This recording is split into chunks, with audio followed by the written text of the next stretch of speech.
game, the quick lineups, just the quick ins. Harrison Petty is in for Melbourne. Max Gawn, big out for Melbourne. The ruckman, Dyson Heppel in for the Bombers. All right, let's get this game underway as the umpire bounces the ball. Christian Salem, Alex Neilborn straight to Zach Merritt in the centre bounce. No real surprises there. There's Wakefield, the third gamer. Been impressive, Jonesy. He has. I've loved his intensity, loved his speed around the ball. He's been great. Deep inside 50. There is Petty, who pushed forward with Draper. We're not going to see a lot, and there's plenty of secondary contests, tough around the contest. Neilborn trying to fight hard for it. Scramble kick comes out. Langdon won it back. McPhee step around Stringer, got a piece of the jumper, and now Langdon unloads a bomb inside 50. Auction underneath it. That's a dangerous position to put it back into. Viney, well smothered off the boot though by Archie Perkins. Montez Wakefield again to Fritsch. He's a certainty from there. Couldn't be in better hands. First goal to Bailey Fritsch.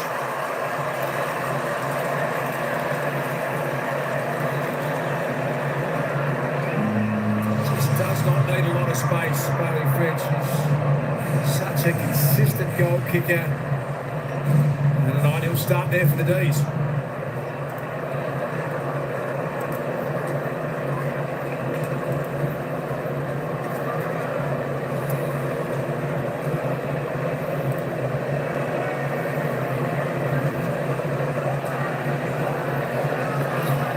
Well, we spoke about field position, about getting re-entries into your forward 50, and Langdon was just able to set it up, get the ball back in. It's messy, but it's in your forward half, and opportunities are created that way, and Bailey Fritsch with a fantastic first snap for the D's. Great early confidence builder for him. Away comes Stringer for the Bombers. They go inside 50, but only momentarily.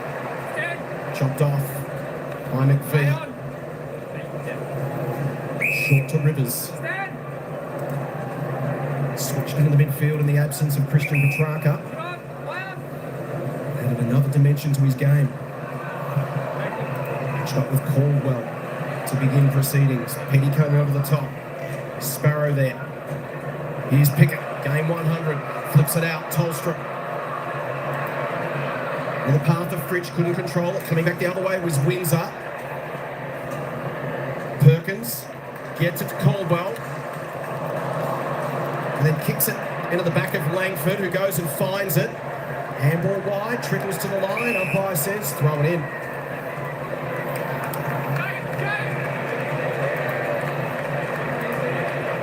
Don't mind that from the young fella. Looks like he's got a task being set for him. Looks like he's up for it as well. Good job on Jake Stringer. The third gamer on his Wakefield is Viney. Captain denied the absence of Max Gawn. Petty casting the role of a ruckman tonight.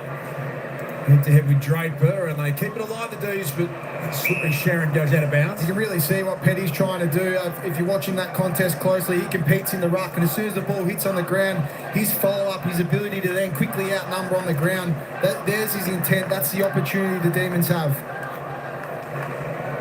So we just want to compete there, Harry Petty, not give away free kicks. And here is the 100-gamer. Pickett, good tackle. Caldwell took him the full 360. Also the importance of just staying in the contest. The ball's going to be fumbling around. It's not necessarily going to be clean, but to keep your feet and just stay aware rather than leaving the contest early. Beats Salem. Doesn't beat McPhee. Sinks the boot into it. Back towards half forward. Van Rooyen.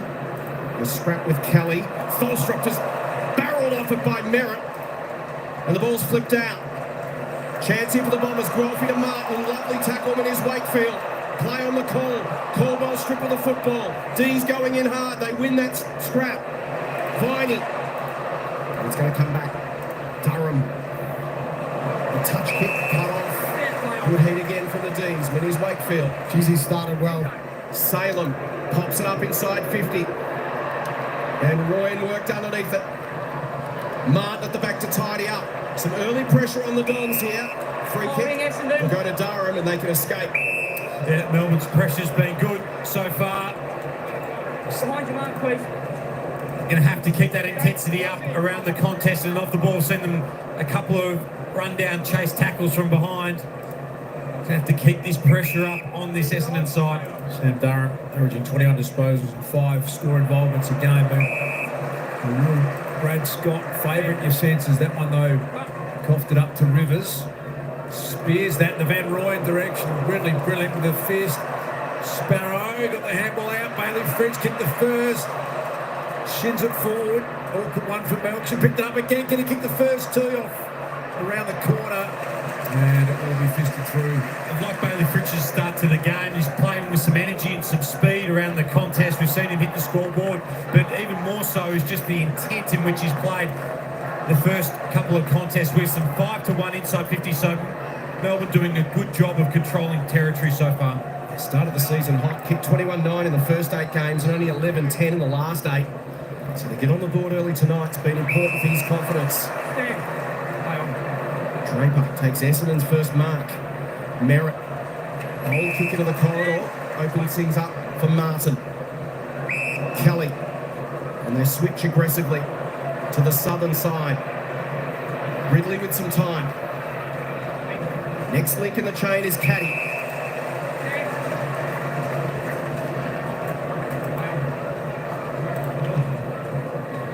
Inside 50, Jones goes up the front. Petty over the top with McDonald. The inclusion of Caddy into the team just gives them another string to their bow and changes the dynamic of that forward line. They can put Jones further up the ground. Caddy can play that role as well. It allows space for Wright, who's deeper. So they really like what he brings to that forward setup. Exciting young player, Joe.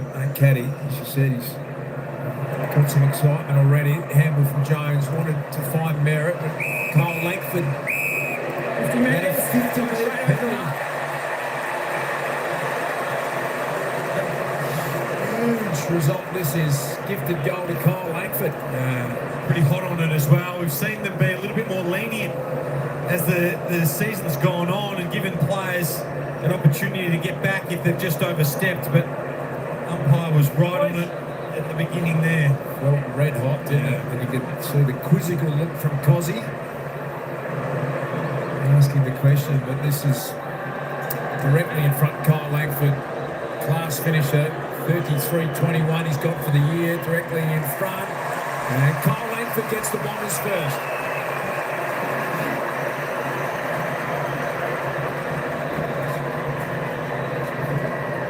Wet night, they're going to be super important, converting opportunities in that. It was a big one for Kyle Langford. We'll have a look at 50-metre penalty.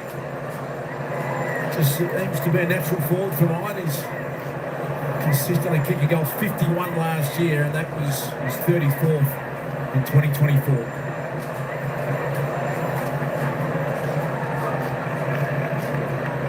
And here's another look at the 50 here. Quick kick out, little intercept. Seemed hot, seemed very hot. Just a step over. They have been a little bit more lenient, as you said, this year, allowing Cozzy to go back, but the Dons will take it. Langford's going to be an important player tonight. Loving his form. On the piece, Shield came through. Draper immediately tackled. Hold up, Peter, so we get. Draper with strength. Belts it forward. Bounce beats Gresham. Then it beats Merritt. Again, McVee gets on the end of it. Out wide. Sets Chandler a task in his 50th game. Neil Bullen goes towards Tolstrup. Nicely read by Redmond. Wants the quick switch again. This time it's to the northern side. Dersman sets Wright a task and he can't quite get there. McDonald cuts it off. Back into the corridor again for the D's. This is Rivers.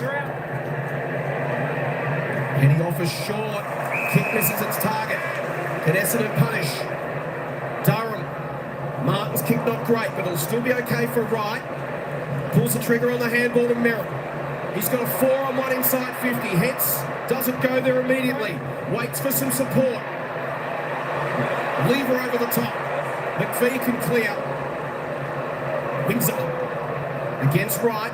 Ball flipped out for Merritt. Great skills, the wet free. Look at that. Outstanding from Merritt. That was an unbelievable kick, off balance, to swivel his hips, pull the trigger. You'd think most players would realise he's predominantly a left footer. In fact, he's always a left footer and close that space, but they keep going to the right side. Just so balanced, isn't he? What a recruit Sam Durham picked up in the 2021 mid-season draft playing VFL. The Tigers gets better and better and strikes that beautifully. It's got the journey. Sam Durham's got it.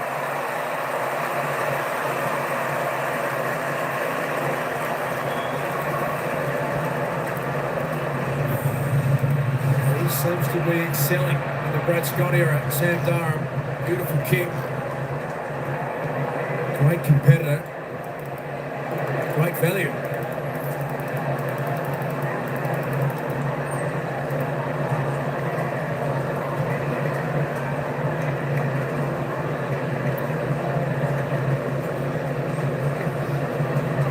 We just watched this mission here. Zachy Merritt's the most effective player in the league by foot, the most dangerous, and he's not going to kick on his right foot. So as a Melbourne player, you can come in knowing that and target that left foot. Don't go outside and let him step back inside. Picked up the target superbly, and Durham didn't let him down. Perkins. Draper smothered off his boot by Oliver. Knocked forward only as far as Rivers. Spins through the Durham tackle. Tumbles a kick to half forward. Mackay cuts it off. Again, the Dogs are set up to try and switch. Ridley to Redmond. Martin next. Kick just a little bit too much on it. And Lingy, it looks like it might have dried up a little bit down on ground level. It has. The rain stopped, it's cleared up, and as we know, this ground will be able to soak up the water really quickly, but still quite wet on the ground. So that ball, as you saw there, just skidding on a little bit, but pretty quickly these players will adjust and they can start returning to borderline dry weather footy pretty soon. Thanks, Lingy. No free kick going Gresham's way. Shane Warne stands side of the MCG. Draper with the superior ruck experience. They set the standard early, haven't they? Red hot in the 50s, and the young fella from the Bombers is not overly happy with that. I don't like that. So we'll see if that is a consistent standard going forward for the rest of the game. Oliver, juggle attempt at mark. We're out. One of Bomber numbers back. Draper's planted himself in the hole and almost couldn't have had it laced out better to him. Ridley. Thought about the southern side, brings it back. Anxious moment for Redmond, who controlled it. Dersma. Slips Windsor. Durham worked underneath it, pitches in front of May. Now has to try and win it on the deck. Feeds it back towards Viney. Melbourne. And wins a free kick against Shield. Free kick, hot. It was good strength by Viney. Just kept his head over the ball, stood up in the tackle, won the free kick. You feel like Melbourne forwards are going to have to make a concerted effort to bring the ball to ground. They can't allow Draper to take intercept marks. Low towards the pocket. Melcham involved. Gets the back Ridley and Redmond with the centre of the boundary line. And the trouble with that, Job, is the fact that if Draper takes really good position and Melbourne can have a concerted focus on him, then Ben Mackay's just doing it in a different part of that forward line. So either long kick is still ending up with Essendon players in a position to intercept marks. So they're going to have to honour a lead or two just to draw a couple of those Essendon defenders out. Fresh air swing from Durham. Rivers, little toe poker, not far off. Just missed. It's up to his 9th touch, Trent Rivers, so he started the game really well for Melbourne. Martin and Sam Draper with 5 apiece lead the game for the Bombers. He's Dylan Shield. To Kelly. Now Martin. Another patient build-up in the back half for Essendon. Martin's kick is perfect. Just got over the top of Langdon and found Langford.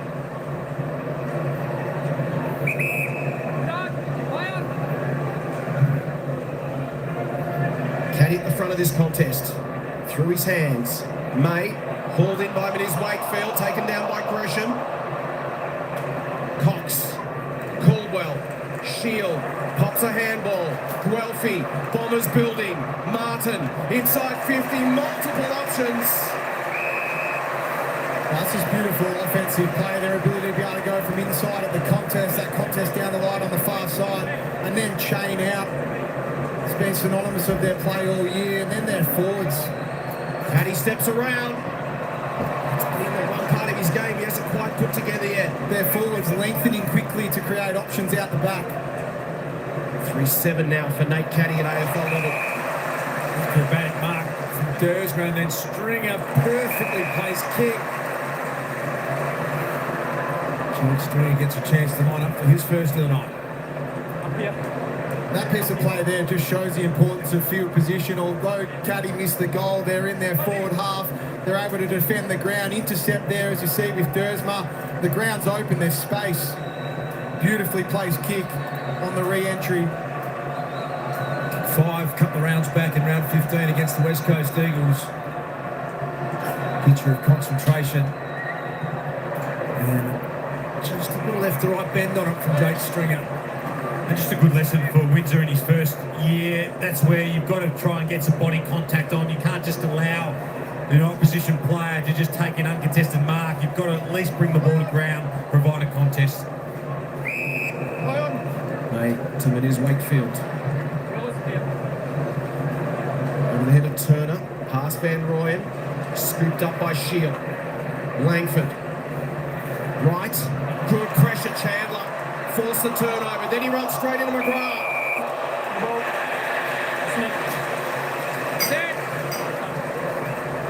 Numbers win out for the Bombers. Martin, searching kick. McDonald versus Merritt.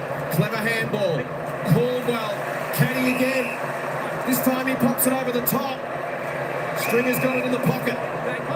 Has an option. Dersma directly in front.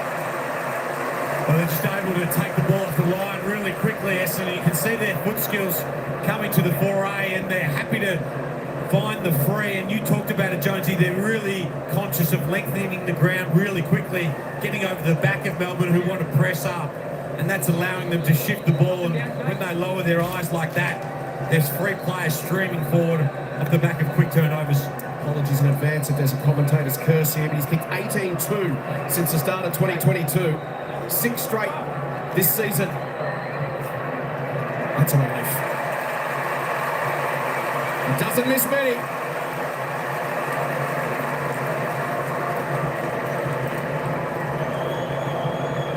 The Bombers skip out to a 2-goal lead. Xavier Dersma pops up. He's got 7 straight for the season.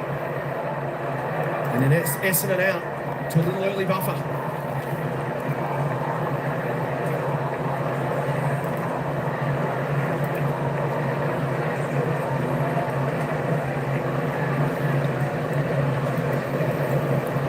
See down here in the bottom of your screen, Harry Jones is the spare in the goal square, and then you see Dersma sliding in off ball as that next option. Their speed on offense to lengthen the ground quickly and create the outnumber ahead of the footy.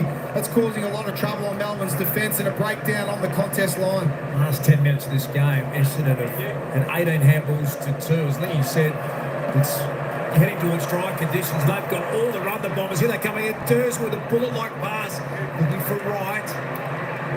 And there's Wakefield, shows some composure and just slides off the side of Jack Whiting's boot.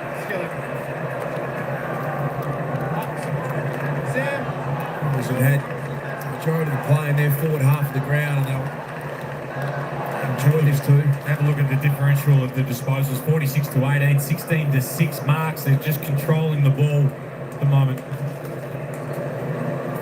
Yeah, that's the last 10 minutes we just saw there. Just really turned the needle the Bombers' way. Clever little toe poke with the path of Shield. Tried to guide it with Merritt, and there is his tagger, Alex Neil-Bullen. And you feel he's going to go step for step with him the whole night. Uncontested possession, 55-25 in the first quarter, so a 30 differential there.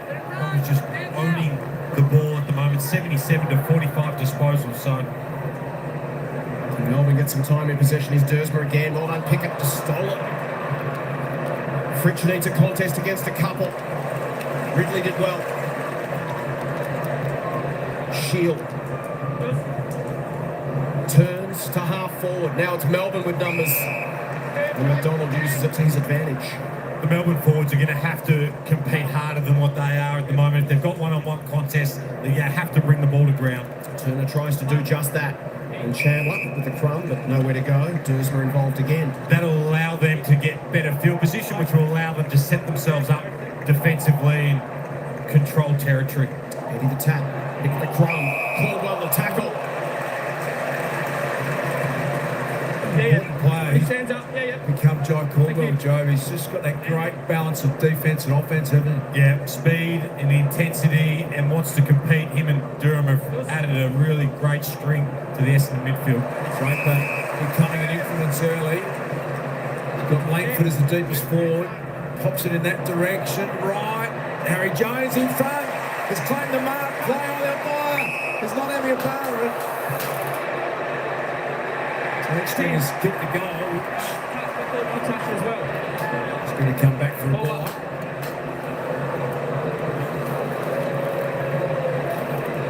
Fair explanation saying there's multiple hands on it.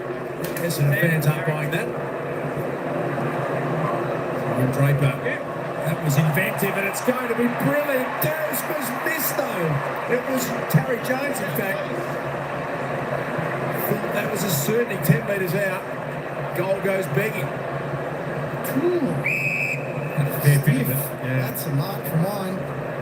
I really like what Draper's doing though, taking advantage of his strength in the ruck, knocking the footy on. Really playing that sort of surge footy to get the ball in Essendon's hands. Now he's kicked to Chandler. On the bounce to Van Rooyen was clean. Neil Bullen. Langdon. Back to Van Rooyen. Pokes it down the line. Tolstrup comes at it. Is infringed by Kelly. It's Daniel Turner. That's better. That's better forward entry from Melbourne. Just lowering the eyes, honouring the lead as well, which makes the defender honest and realises that he just can't drop off and go to the hot spot. If they keep kicking to the same areas, then the defenders won't honour the shorts, but really good forward 50 entry there. Big 3 for the season. Repurposed as a forward, signed a new 2-year deal during the week. From 52 metres, winds up, gives it a ride. All the way!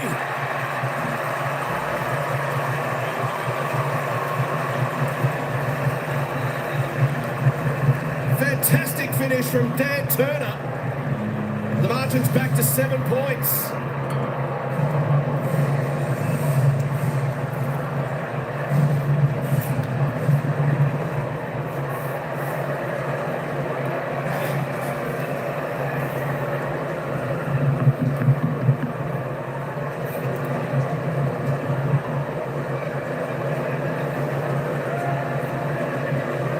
You spoke about it, Joe. The ability to reward that lead-up play rather than dump it in long where you will find Mackay, you will find Draper sitting back there trying to read that play. I'll tell you what, that was a decent kick, wasn't it? Absolutely thumped that through. He loved it. Disco Turner. The outside 50 merit, really class on that left foot. To Dersma. Graf thought about the overlap handball. Xavier Dersma, a bit of an up and under job as Melbourne plays camped underneath it and bringing back Jake Lever. At ground level, that Sam Draper dominance is becoming really evident. The midfielders now for the Bombers are on the fly, on the move, and the Melbourne midfielders are just being so reactive. Clayton Oliver, players like that just cannot get into the game at all. Oliver's on the bench right now. He's only had the one touch, and it's just because of the fact that Draper is dominating so much, they can't set anything up. Always thought it was going to be a factor, didn't we? No Max gone, and there's Archie Perkins as well tackled. Tolstrup's emerged with it. Sparrow wants it on the outside. Chandler, Durham, did he drag that back under? Get the benefit. Well, Maxi Gawn, they're missing his presence, obviously, but this is where you've got to guard space and be physical if you're a Melbourne midfielder. Don't allow the space to be goal side of you. Viney sharks that one. Hitting it at speed was Ridley. Putting in the body was Neil Bullen. Merritt feeds it. Caldwell. Fumble from McGrath. Neil Bullen receives it back from Bowie. Kick towards half forward. Here's Turner again. Can turn and go. He's got Fritsch in a one-on-one. Puts it out in front. Now it's a two-on-one because the Bombers got numbers back. Well done, Dersma. Martin. Welfie. Down the line.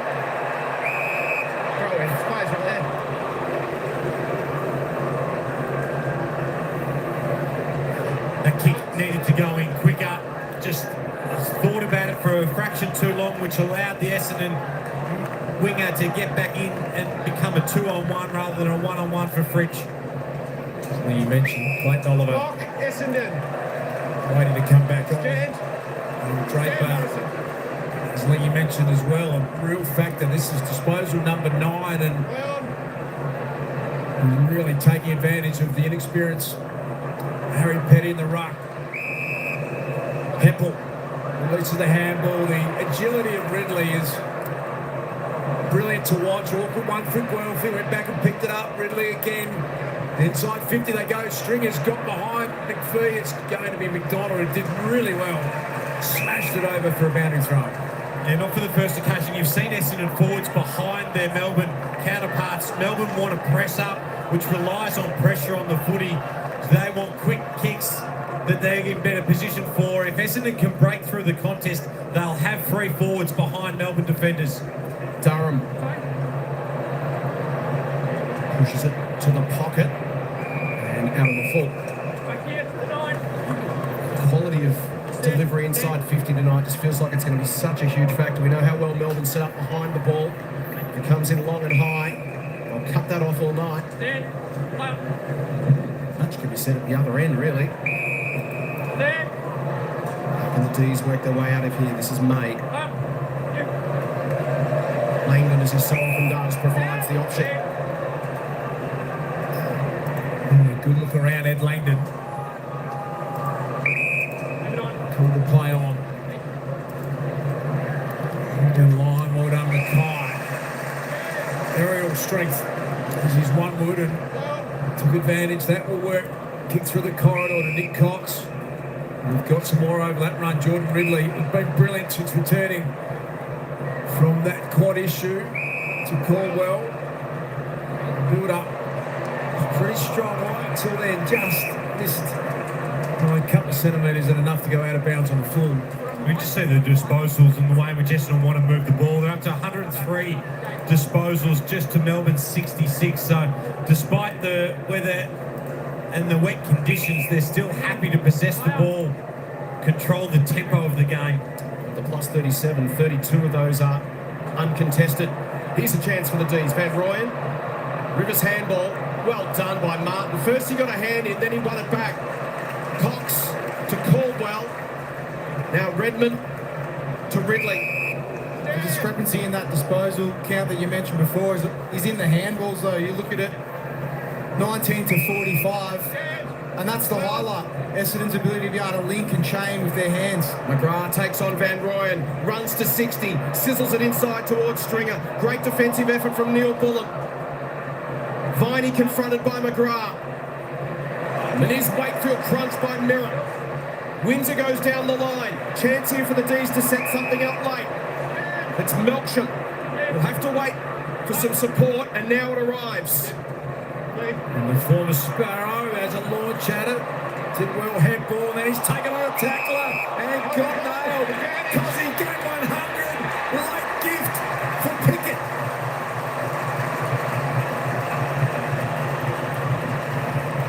Just that sort of player, Cosy.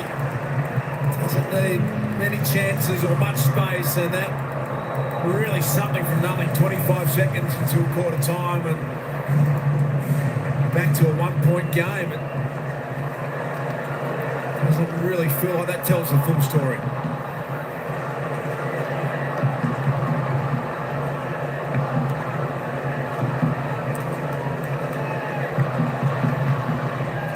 You already touched on the start from Bailey Fritsch, but that's what you love, his ability to be able to compete in the air and then press and tackle on the ground. That created that score.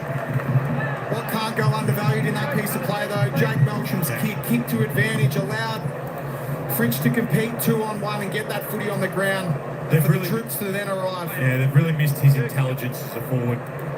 Rivers, Viney, run down by Caldwell, pumps out the handball to keep it moving. Neil Bullen paddles to Windsor. One late chance maybe for the D's. Fritsch worked underneath it. Great first turn from Ridley. We've sung his praises. Now up to disposal number 11. Now for Ridley. Going at 100% kicking efficiency.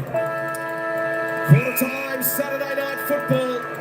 High stakes indeed for both these teams.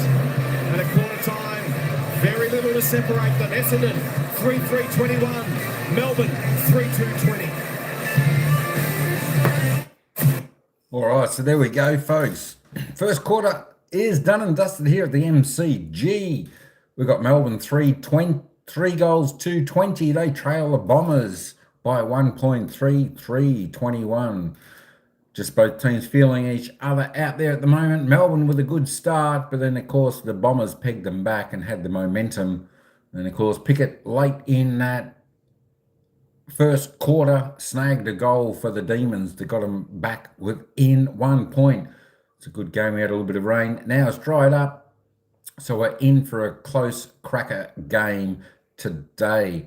All right, let me just have a little bit of a look over here. Now, I just wanted to go back to the lineups to show you the lineups here. And, of course, Dyson Heppel was in for the Bombers. Jaden Laverde is out. Sub is Nick Hine there for the Bombers, and for Melbourne, Harrison Petty is in. Maxi Gorn, the ruckman, a valuable asset, has been out with injury. And, of course, Woe Woden is the sub. Milestones, we've got Pickett for 100 games there for Melbourne, and Cade Chandler with his 50th game there for Melbourne as well. So there is the lineups. Let's head over quickly and have a look at the players' stats. While we're on this break, for probably about 4 more minutes, folks, then we'll get into the second quarter here at the MCG. Trent Rivers there is leading the way for Melbourne with 12 disposals, 8 kicks, 4 handballs, 4 marks, 2 tackles, 4 clearances. He's having a great first quarter. Ridley there with 11 disposals, Nick Martin with 9, and Draper, of course, for the Bombers with 9 also. Zach Merritt going along not too bad there for the Bombers with 7 disposals, 4 kicks, 3 handballs, 1 tackle. Let's just keep it going down a little bit. Jake, the package stringer there for the Bombers. He's had the 4 disposals. He's had 3 kicks, just for 1 behind. He's been a little bit quiet there in the opening quarter. The Bombers will want to see him, of course, go a bit better. Tom McDonald there also for the Melbourne Demons. Just a quiet opening first quarter with 4 touches. Cajun Pickett there, 3 touches, 2 kicks. He's got a single goal there, right on, pretty much on the end of the first quarter. And Bailey Fritsch was the first goal scorer of this game. Close game, Ryan, absolutely. Close game is a good game. Good game. And I think you said you were going for Melbourne. It's going to be pretty close. It's going to be fantastic. Hopefully it's an exciting game like the last game we saw. And, of course, where is the couple of stars for the Bombers? Dyson Heppel, just the 2 touches. Very, very, very quiet game. And Clayton Oliver, the gun midfielder for Melbourne, he needs to lift his act considerably to get the Demons back in the game. Quickly have a look at the goal scorers. Of course, all individual goal scorers here. We've got Daniel Turner, Cajun Pickett there, Cole Langford, Bailey Fritz for Melbourne. He got 1, Xavier Duzma, and, of course, Sam Duran with the goals. Just a quick glance at the fantasy points. If you take that, Trent Rivers on top there with 53. Duzma with 44, Ridley 43, Draper 39, Caldwell 34, Martin 34. All right, let's have a quick look at the team stats. There we go. Essendon are controlling the ball a little bit more with 110 to 81 disposals. Linking up well with the handball, 45 against 27. It's 28 more handballs to the Bombers inside 50s. 14-12. Not bad. The efficiency is pretty high. A little bit below for both on inside 50 efficiency. 4 free kicks to all. Let's go to the hitouts now before the start of this quarter. Essendon leading the way 9-3. Clearances pretty well even there. Centre clearances, 2 more to the Bombers there. Contested possession 29 each. Uncontested, Bombers leading the way there by 28.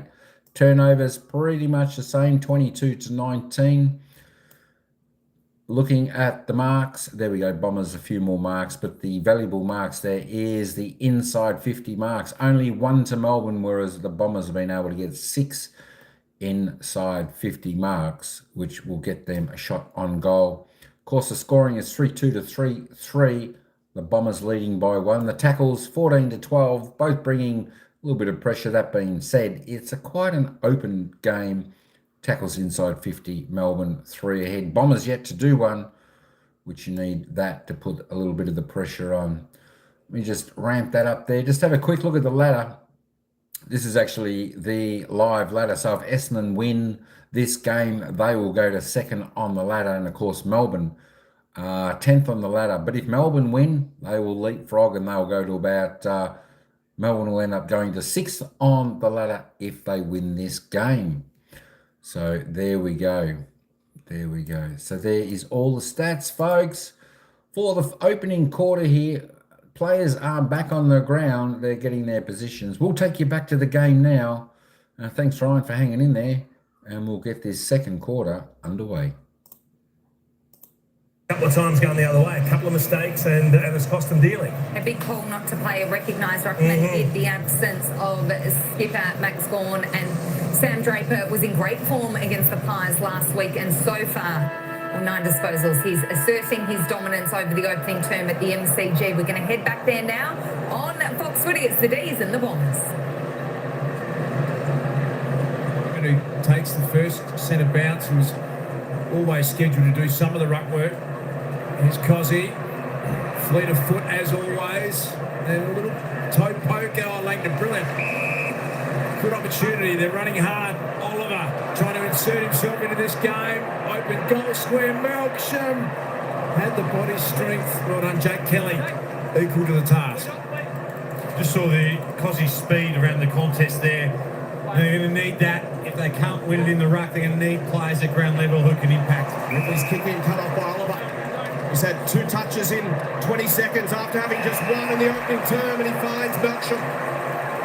It was a good mark from Melky because he had Essendon defenders bearing down, but he kept his eyes on the footy. And we talked about, Jonesy, how important it is and how quickly you can score off turnovers if you can create turnovers in your forward half, and Clayton Oliver able to take the mark there and find Melksham. So Essendon led by 13 points in the later stages of the opening term. Melksham gives Melbourne the lead, but only by a point. As soon as Clayton Oliver kicked that ball into Jake Melksham, all the Melbourne players got across to Oliver. I reckon there was about 12, 13, 14 of them, all ran over, patted him on the head, pumping him up. So clearly, at quarter time, Simon Goodwin's had a few words to him, challenged his star on baller to have an influence in this game after a really quiet first quarter. Oliver looking to respond has been good in the opening minute or so. Yeah, good pick up, mate, isn't it? Just the 3 disposals for Clayton Oliver. The ponchos are coming out. Heavy rain falling here at the MCG. He is getting some close checking from Durham, so important those first couple of possessions. Rivers pounds this one long. Ridley in front. Petty hands it off, and Kate Chandler gets it. Last 3 goals of the game. Melbourne. Kate Chandler, 50th game in the big time, 37th career goal. We'll enjoy that one.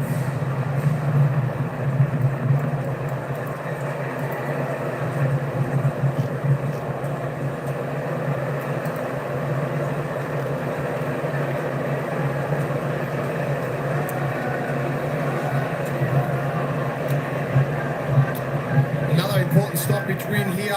Trent Rivers unmanned out the back, sends it in long and deck. And if you watch closely, Melksham's important body work there on Ridley, just to not allow him to come forward and intercept that ball, gets it on the ground, allows the Melbourne forwards, small forwards to come through, clean up, kick the goal. Draper's tapping straight to Shield, but slipped through his fingers.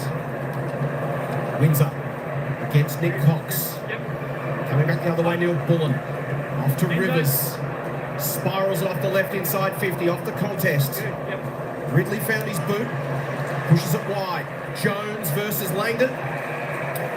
Bombers might have to look at the Rivers matchup. He's already up to 14 disposals, and he's getting really busy.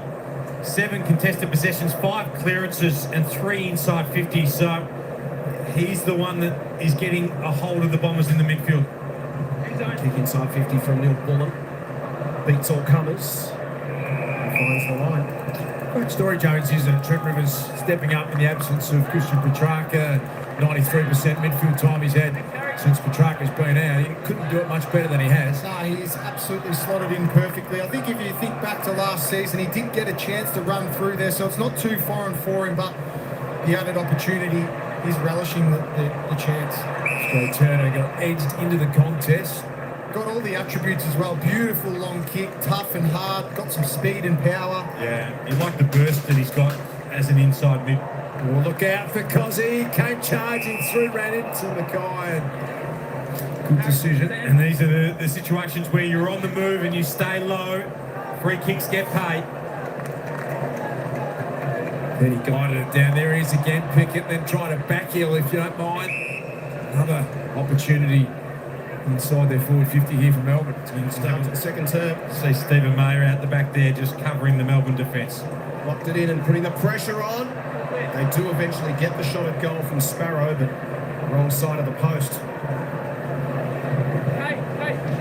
You just see from that vision there, Stephen May up top right-hand corner of the screen, patrolling deep. That's the advantage again, a field position. Just got that defensive set behind the ball. This from Melbourne. And so look at the launch from Caddy. Has he got some athleticism? Young man Bowie, crashing ball holding him. Go back to the first quarter. Essendon dominated big parts of that. There's the launch from Caddy. And Melbourne have done well to wrestle back the lead and control the game, haven't they? Yep. Draper won it down, but straight into the lap of Langdon. Here's Pickett. That was clever. Quick boot to ball. Not easy to take. Melksham made it look easy. And look at the speed. Caleb Windsor bouncing it through. Melbourne on fire with the last 4 goals.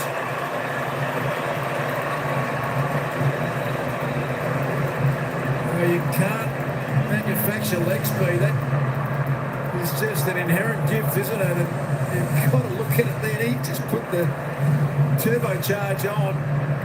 Gave himself a couple of metres of space and finished beautifully.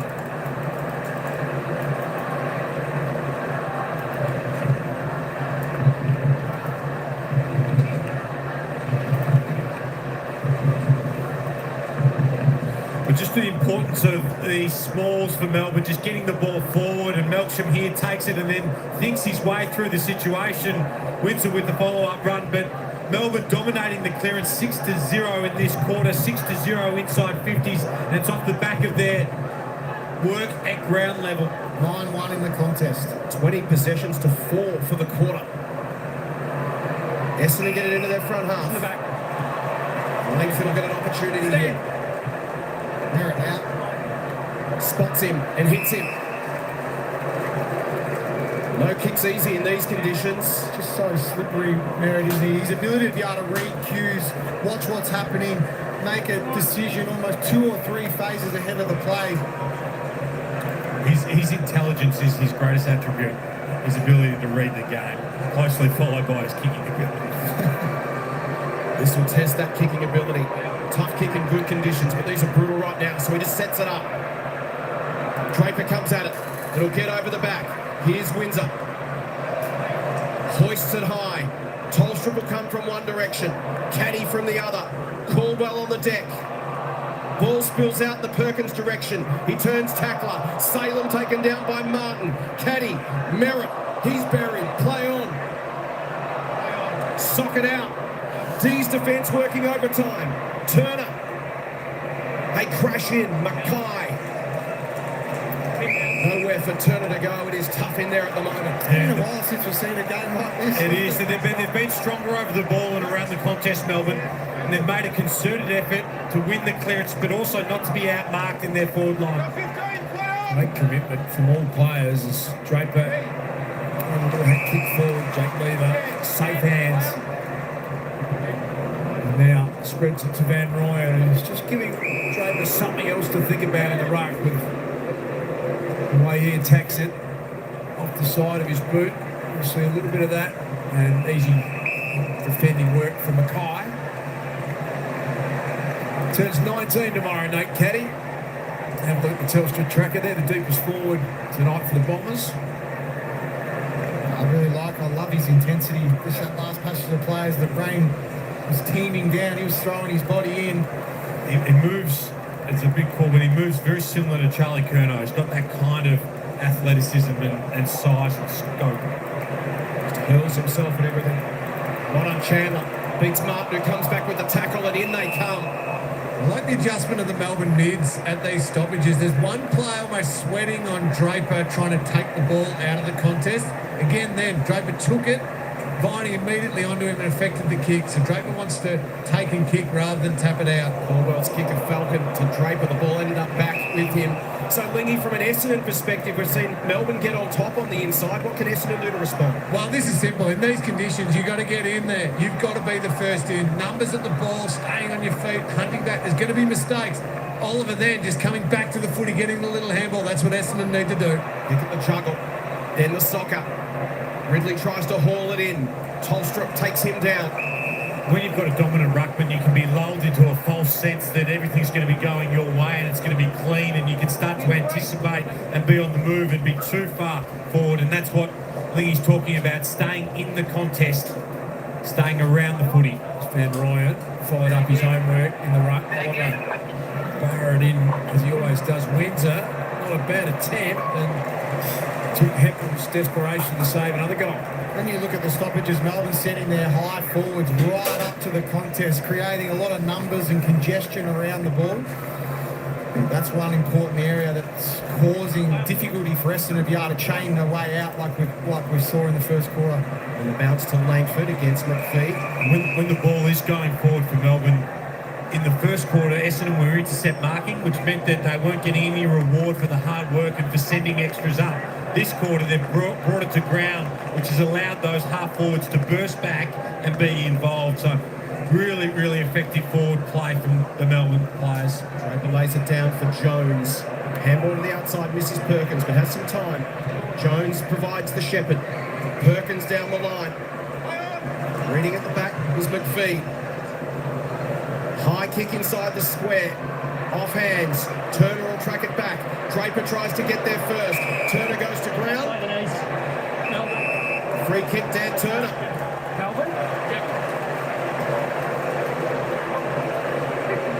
Gentlemen, your thoughts? I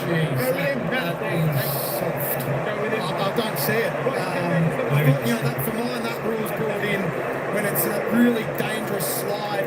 In that case, the big fella's just gone to ground, Draper that is, and with his body on the ground, Turner's tripped over him. I don't see it. Dan Turner launched one from similar range at the other end in the opening term. Set sail again. Doesn't quite get all of this one. Bombers have got good numbers around it. Dersma to the line. And now with the rain coming down heavily, this is where field position's so important. So you sending an extra number around the contest really helps you because it's so difficult to take intercept marks, but you do want the ball in your forward 50. Clean possession from Draper in clear defensive 50. McPhee, well done, Merritt, intercepted and then handed back to Caddy, but difficult one to keep in play. 45 handballs in the first quarter for Essendon, only 3 so far. So Melbourne just being able to control the ball and deny Essendon a lot of disposals early, and that's been reflected on how this first part of the second quarter's played, 8-2 inside 50s in Melbourne's favour. And all that running and flow that they had the Bombers in the first quarter has gone missing. Dylan Shield, that will work to Canning. He's got Kyle Langford going back towards goal. Decides to go the one-on-one. Langford launched over the top brilliantly. Got back, picked it up cleanly. Jones goes with the right foot bender and hits the post. Seeing the humour in that, Brad Scott. Did all the hard work there. Langford probably was entitled to have a shot there. He was rolling around on his right and forced Jones to come back inside, kick a check side for a right footer. So McDonald runs his full territory and then thumps it towards the wing. It's going to come back. Gresham's handball is going to be cut off though. Langman to Petty, a slight fumble. Numbers here for the Bombers. Jones turns. Kicks it out of bounds on the foot.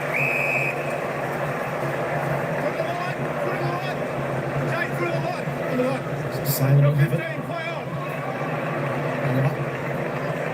Bowie. Especially when it's wet, you don't want to be handballing backwards. You want to be taking territory and just moving the ball forwards. Over-possessing in these conditions is fraught with danger. Salem to the wing. Holding Melbourne, Harrison Petty. Hold of the shirt. Petty, you take it. Smack bang centre wing. Nice work from him. Harrison Petty, who started the ruck, and his hands full with Draper, but having an impact forward. Twisted away by Heppel. Right, will pick it up, hand it off to Shield. Dersma tracks it back to Jake Kelly, and now getting rid of the handball game going here. The Bombers Shield ends up with Mason Redmond. Good pressure from the D's, forcing them to go back to half back to Jake Kelly. Jordan Ridley, you can see top right of screen. Makes the change of direction kick. Jake Kelly instead down the line to Peter Wright. Nicely done. Use the body well, Guelphy. Melbourne has got the answers at the moment. McVeigh with some composure.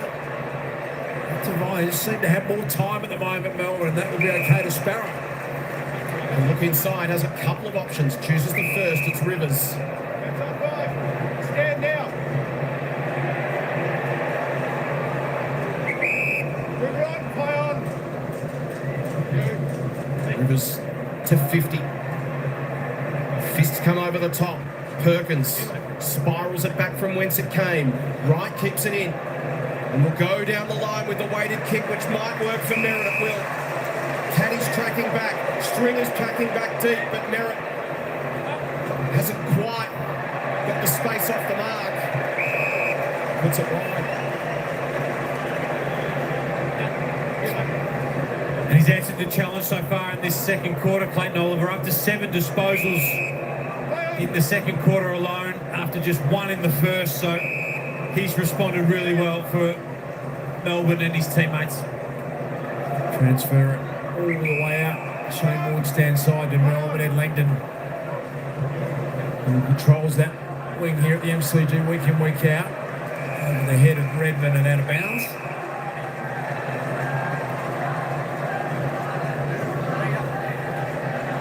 There he is, Clayton Oliver. 4-time best and fairest winner. No question the heart and the effort that he gives, and sounds like he might have had the challenge thrown to him at quarter time and responded as he so often does. Here's Langdon again. He did well, get it to Rivers. Tolstrup, handball moving forward to Langdon. They went through some heavy traffic, gain a bit more territory into their forward half. Go the D's. For the first time tonight, it's entered a phase of defensive arm wrestle this game. Yeah, look, the Bombers have arm wrestled it back. When you look at the clearance, you look at the contest, it has become sort of two teams just butting heads again. Durham off the deck. McVeigh, Stringer gets rid of him. Handball inside, Durham had to reach back, kept it alive. Caddy through traffic, back to Stringer.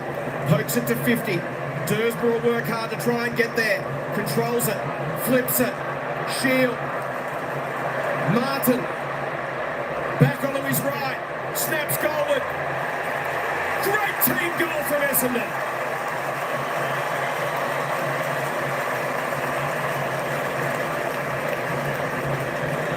kept it moving, kept it alive. Martin gets on the end of it with a classy finish.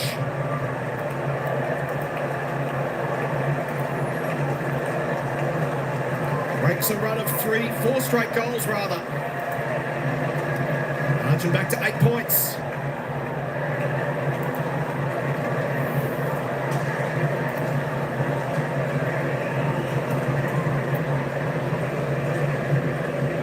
You'll pay that. I liked it. Sleight of hand, and that's what set up the goal. Dersman's ability to take it cleanly and flick it up off the deck. Important in a game, as we touched on, is now become a bit of an arm wrestle. Important goal. He knows how to find the goals. Just Nick Martin, here he is again, 5 on debut. We'll never forget that first up performance. Tolstra juggling it, sliding out of bounds. Almost feels the wetter it gets, the more you start to see Melbourne get on top, and as the game and the ground dries out, Essendon start to flick the ball around again, and they start to get those handball chains going. Yeah. Some running repairs from Clayton Oliver.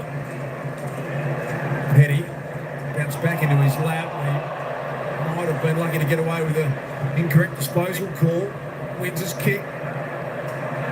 Good contest provided between McGrath and Sparrow. Similarly here, Melcher might have drawn a free kick against Dyson Hempel. It's a great performance in a second game back from 12 months out with an ACL, and he hasn't missed a beat, Jake Melcher. No, he hasn't, and I think that he was pivotal to Melbourne and their forward line last year, particularly. When he went down, they really lost that craftiness that he brings. This one from directly in front earlier. He'll feel like he owes the money, and he gets it, Jake Melcher. Nice reply from the D's.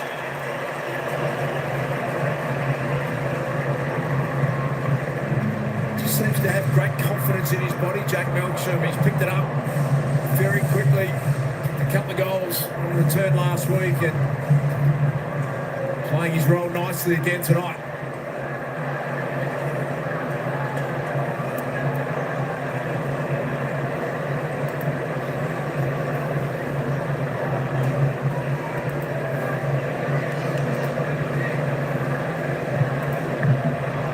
We just see here the free kick, just the arm just slid across the shoulder, but Melcham's ability just to get into the right spot, to read the situation correctly, to find space, to put his other teammates in a better position, means that he's so important to how this forward 50 setup works for Melbourne.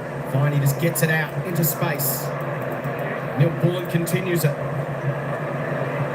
Tracking back is Martin. Coming out of the rain of knots was Melcher. Play on the call. Ball knocked down at the tackle. Bouncing one awkward for Dersma. Puts his head down. Windsor tries to soccer it. McGrath. Play it out in the middle of the field. Moniz Wakefield goes inside 50. Free kick. Going away at the Bombers. Darcy had your eye on it. Yeah, Jack Viney, and that's not a normal player down. Barring an amputation, he's... It's happened a few times this year, though. He gets this like Shoulder little stinger type knock on his shoulder. Yeah, He grabbed at it before. it sort of shakes it off after 5 or 10 minutes. doesn't generally feel pain, Jack Viney, as a rule, like most of us. He's an absolute rock. Just there shrugging the shoulders. He was a bit distressed a moment ago. But straight back into it goes Viney. May fists it down. Rivers threw that over his head. Caldwell. Viney got hold of him. Bombers get it back to Jordan Ridley. Sliding mark taken out. He was one that you avoided in the pre-game tackling warm-up, Jonesy. I avoided him every day, mate. Training. Jones. Through the hands of Guelphy. Langford. Merritt feeds it back to Langford, who pops it forward. Wright couldn't complete it. McPhee and his Wakefield run down by Guelphy. Picked up by Wright. Off to Merritt. Bounces it goalward. It slides across the face.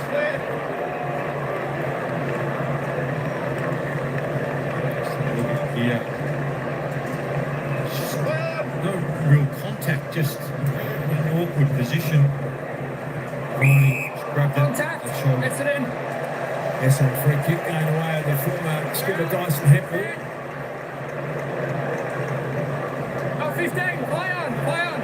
Martin called to play on. He's going to go back to Hempel. He's sold himself in a bit of trouble and not really ideal. The kick favoured Van Rooyen. And this Wakefield is impressive player in his third game. Great effort from Petty. It was a great kick. He pulled it late because he had nothing else in front of him. Really clever play. And now the running Windsor will back his speed. Looks at Kelly, takes a bounce. Hands it over to Disco Turner. Fritz steps back inboard. Super dangerous on his left foot. Got around a few. Sets up the kick. Rivers is the target. Juggled attempt nearly there. Chandler hands it back. McDonald was snuck down from half back. Not the worst result. And the boundary throws. Eyes lit up then.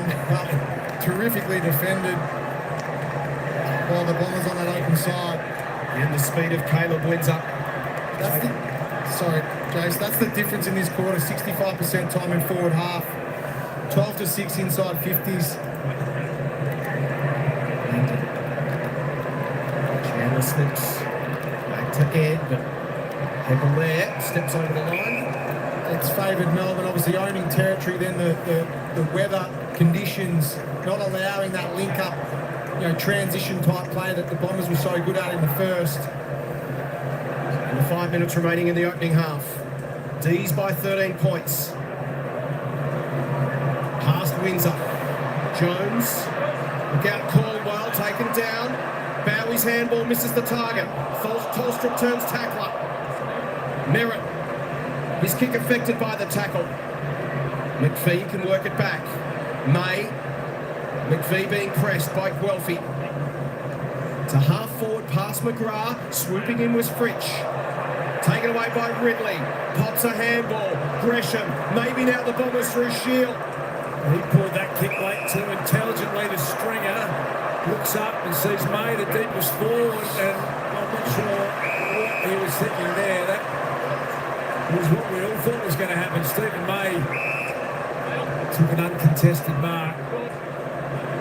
And the D's can rebound to Van Rooyen. I dare say his eyes were lighting up. Kick the goal long, get it over the back, skid it through. Just miskicked it a bit.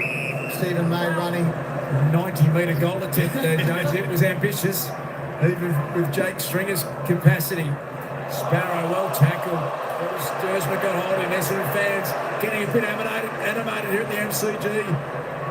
And what a bit of a break their way. Mackay, Gresham shrugged the tackle, worked out nicely to Durham.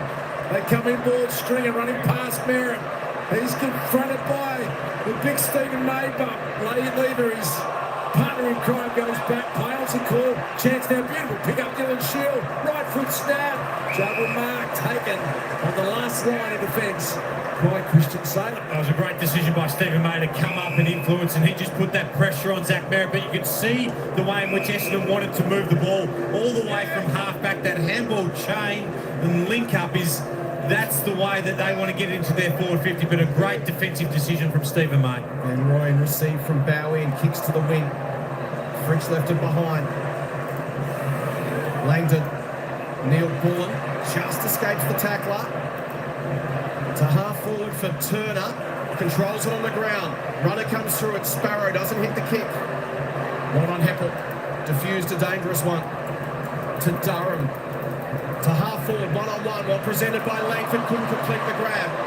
Lever feeds it back to May. He fumbles it to McPhee, good pressure, Guelphy. Forced a contest with the kick. Gresham. Laterally to set up a mark. Dursma. Cox had to go down and find it. Punched away from Stringer. Oliver, now to May. His kick wide finds Langdon. Another good defensive decision. I think it was McDonald on that occasion just came across to spoil. See why this Melbourne team has only conceded 4 goals in this first half. Their defenders making really good decisions behind the ball. Why they've been so good, Joe, for so long. Won a premiership. Back-to-back top 4 finishes. Their defensive setup has been arguably the best in the competition for a long period of time. Yeah, the decisions off these big keys, you said Lever do it, May do it, McDonald does it, and then their smalls can influence as well. And we laud them for their ability to intercept mark, but what goes unnoticed is their ability to defend and the decisions that they make defensively that stop the ball from getting out. By letting this go an enormously long time. Eventually, it's going to be thrown up. Simon Goodwin stands up in the interchange bench. We're pretty happy with the way the game's being played at the moment. Heading against Cox. Clawed well to ground. Nowhere for Sparrow to go.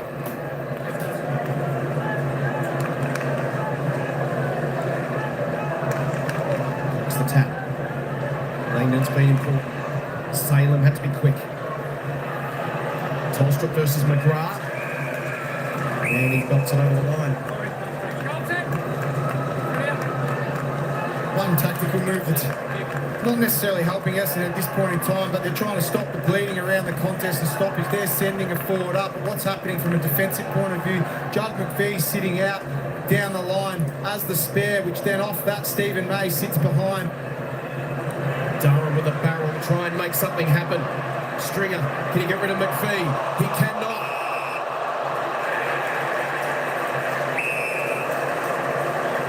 What ends up happening now? Stringer looks up, wants to kick the ball forward. Stephen May sitting there as a visual deterrent for him to kick the ball forward. He has to try and take on his direct opponent. He gets done holding the ball. And McVee's done a good job because he's played against Wright on a few occasions, Stringer, which allows that drop off from May. So he's sometimes playing against a bigger matchup, but he's done it really effectively. Essendon had a 1 point quarter time lead, but really dominated big parts of the first quarter. Melbourne have gone 3-4 to 1-2 in this second term and really turned up the heat Essendon's way. Can they get another late score? Into 50 they go. Windsor punched away from him. In the way was Bowie. And now Durham with a dumping kick. Jake Stringer. Open goal square. He's going to run out of time. Siren sounds for half time.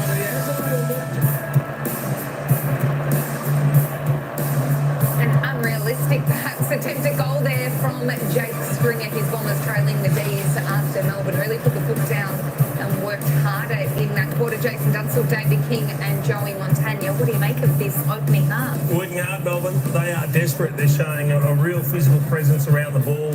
They're attacking everything on the ground, and I like the way they're playing. Essendon missed some opportunities early, made a few mistakes. They built a rod for their own back. It's going to be an uphill battle now. Just smarts. Footy IQ comes into it. Smart players find the right position at the right times, whether it be forward of the pack or behind the ball. And I just think some of these young players are standing up for the D's. Yeah, Melbourne, they look dangerous at ground level, particularly inside 50. So they've only taken 2 marks inside 50. Essendon have taken 7, but they look lively. Melchin's having impact and Cozzy Pickett and these sorts of guys. It's actually been quite an efficient, scoring by Melbourne when it does go inside 50. So looking good. They certainly look more desperate in the contest, don't they? We're going to have a look at our first half highlights with thanks to Telstra. And it centres on the Bombers' ruckman, Sam Draper, who is smashing the Demons at hit-outs. We spoke before the game about the controversial move of Simon Goodwin not to come in with a recognised ruckman. And, well, it's not hurting them too much on the scoreboard, but Draper's certainly in control. Yeah, in particular in the first quarter, up against Harris and Petty. Petty was pretty much non-competitive. In the second quarter, they moved Van Rooyen into the ruck, and he did a lot of the body work, and he was a much stronger presence. But I mean, they can't afford to allow Essendon first use the footy around the stoppages and just let Draper do these sorts of things. Well, they actually won clearance in that second quarter, Mel, which is remarkable, isn't it? Yeah. It's not, so that said, they're not really capitalising. He was much better, Van Rooyen, wasn't he? Stronger, wasn't he? Just Yeah. looked, just what it did, it brought Essendon back into the pack. They were getting proactive, getting forward of the ball. It made them defensively diligent. Because Petty coming off a week's rest with a hamstring awareness, so his body may not be exactly where it needs to be running around as a ruckman. But what about the craft, Kingy, that he needs to be able to generate to know what to do? I always worry about ruckman or guys that don't play a lot of ruck that go in and think they can do centre bounce ruck work, and then the opposition ruckman launches, Jace, and it's a near-death experience. Let's have a little one bit of vision here. This just worries me. When you don't really know what you're doing and you half come in, but you're not really sure, and you can wear a big knee with that, Joey. Yeah, what I like about Draper is, so Petty stood next to the line. He wanted Draper to come and meet him and just do body on body. And Draper said, no, I'm not doing that. I'm going to start and run and put the knee straight into the chest. So I like the aggression by Draper. That's your greatest fear as a part-time ruckman. Yeah. You can do the body work, you can push and shove it down with throw-ins and all that. The centre bounce where you got to square up against a big bloke and run and jump. Charging at you. Me not like that. Caleb Windsor, Joey, has been really impressive. The D's just look like a side that is fighting and scrapping for their finals existence, and he's probably a player that's embodying that. Yeah, he's got class. King, you're a big rap for him, aren't you, Caleb Windsor? He's a little beauty. Yeah, he's had 9 touches in the first half, Joey. 3 of them become scores. I just like what he does. Like this here, like a lot of players just don't kick that, but he sort of double clutches and he wants a bit more. And that kick, I mean, there's not many that can do that at this stage of this phase of their career in the early stages. Chase, I think he's a real chance for the rising star this year. He's having a significant impact on this game. Kicked an important goal. He runs all day, doesn't he? He does. Yeah, very good. The contest, Joey, the Bombers need to get first hands on the football and use it a little bit better. We know the conditions are wet, they're slippery. It's the Melbourne players that are in the trenches at the moment doing it so much better. Yeah, we saw Essendon struggle against Geelong a few weeks ago with the ground ball, and Melbourne really took control in that quarter. They were +10 in contested ball, but it all came in that second quarter, so they're just getting down and dirty, and probably just first to the footy. We've seen a few instances from some Essendon players, maybe just a bit hesitant. Melbourne going a bit lower and harder at the moment, and that's been able to give them the ascendancy on the scoreboard, particularly in that second quarter. All right, we're going to have a look at some vision of exactly that, Joey, where maybe the Bombers aren't playing like this is life and death. Yeah, look, we've seen a few. They're just sweating a little bit, Essendon, so they are leading the tackle count. They are winning that by 7, but we've seen a number of players do that. They're just sweating off and just waiting, and maybe it's because of the rule adjustments. They want to get the holding the ball, but Melbourne at the moment look harder and tougher. You say what you like about Melbourne, their season and where they're at with their game plan and that, but one thing they don't do is shirk an issue with the toughness stakes. Yeah. Yep. They've always fronted up, Jason. They may not be good enough on every occasion, but you know what you're going to get. The other thing they're doing is they're completely ignoring Joey's wet weather form chart. Yes. I mean, they were no good in the last couple of years. They are playing good wet weather footy. They are at the moment, they are. So I'm not sure about Essendon's form in the wet either. We know they lost to Geelong a few weeks ago, so the Bombers aren't handling it as well as maybe they would like either. But no, certainly Melbourne have been impressive, as I said, particularly with their efficiency going inside 50. We know lacking their 2 best players in Petrarca and the skipper Max, it's going to take a lot of courage and heart to win, and at the moment they're showing more of that. And sometimes that's where your best wins come from, when there's a couple of key players missing and everyone else has got to rise. Everyone's got to do a little bit more, and it's just a total team commitment to get the job done, and they're doing it at the moment. Great first half from the D's. Without Petrarca there, without Max there, Trent Rivers has been terrific. He's the one that's probably stood up tonight. He's been in the midfield, the last 3 weeks, maybe 4 weeks. It's been excellent. Been terrific. He was brilliant last week against the West Coast Eagles as well. We're going to check in with John Ralph after the break for all the latest news, but first, let's go to Sportsbet. All right, folks. Well, that is halftime. We'll have a look at some stats. But yeah, that's it, Marilyn. They shut your live down. That's what happened. I tried to. I had a few friends in here that were listening to the game, and I said, you know what? I'll show you the game just for a moment. But I turned it on, and of course, because this is getting through KO, which is a paid service to watch, etc., like that, a warning comes up straight away, and then without doing anything, your stream has been shut down. So this is why you will not see, live streamers like me and whatnot on YouTube, show the games live. There we go. So I'm not sure, maybe if you're at the ground and you're live there, but definitely through the TV stations or pay TV stations, that's something that can't be done. As I said, I tried that once, I got shut down, and I'll definitely wouldn't try that again because I want to protect the channel, and I definitely don't want to be shut down. So there you go. So we're lucky enough to get the broadcast commentators. We can hear that through the live, so that's fantastic, as I have the scoreboard up for everyone. The only other option there is with the scoreboard up and then me trying to commentate. I've done that a couple of times. Not quite as good as the normal commentators though. So there we go. So I thought that was the best option. All right, let's have a look at the stats. Of course, 12 and a half minutes until the start of the third quarter. And, of course, Melbourne lead Essendon 6-6-42 to the Bombers 4-5-29. Of course, the Bombers got one late in that midway through that quarter after the Melbourne Demons kicked 4 in the trot. Can you give me a shout out? It'd be cool to be on your stream. Marilyn Vickers, mega love shout out. Thanks for coming in, Marilyn Vickers. Appreciate that. Good stuff. Good to see you here, Marilyn Vickers. Who are you going for tonight, Marilyn? Who is your choice, Melbourne or Essendon? Who is your choice? It's a close game. As I said, as I wrote in the comments earlier, it was raining. It was raining heavy. And, of course, Melbourne seemed to be handling the ball a little bit more cleanly than Essendon in the wet conditions here at the MCG tonight. Essendon, that being said, Essendon have had their chances. They have gone inside their 50, but they're wasting every opportunity. They're just lobbing it in there, kicking it to their direct opponents in Melbourne, who just clear the back line with ease.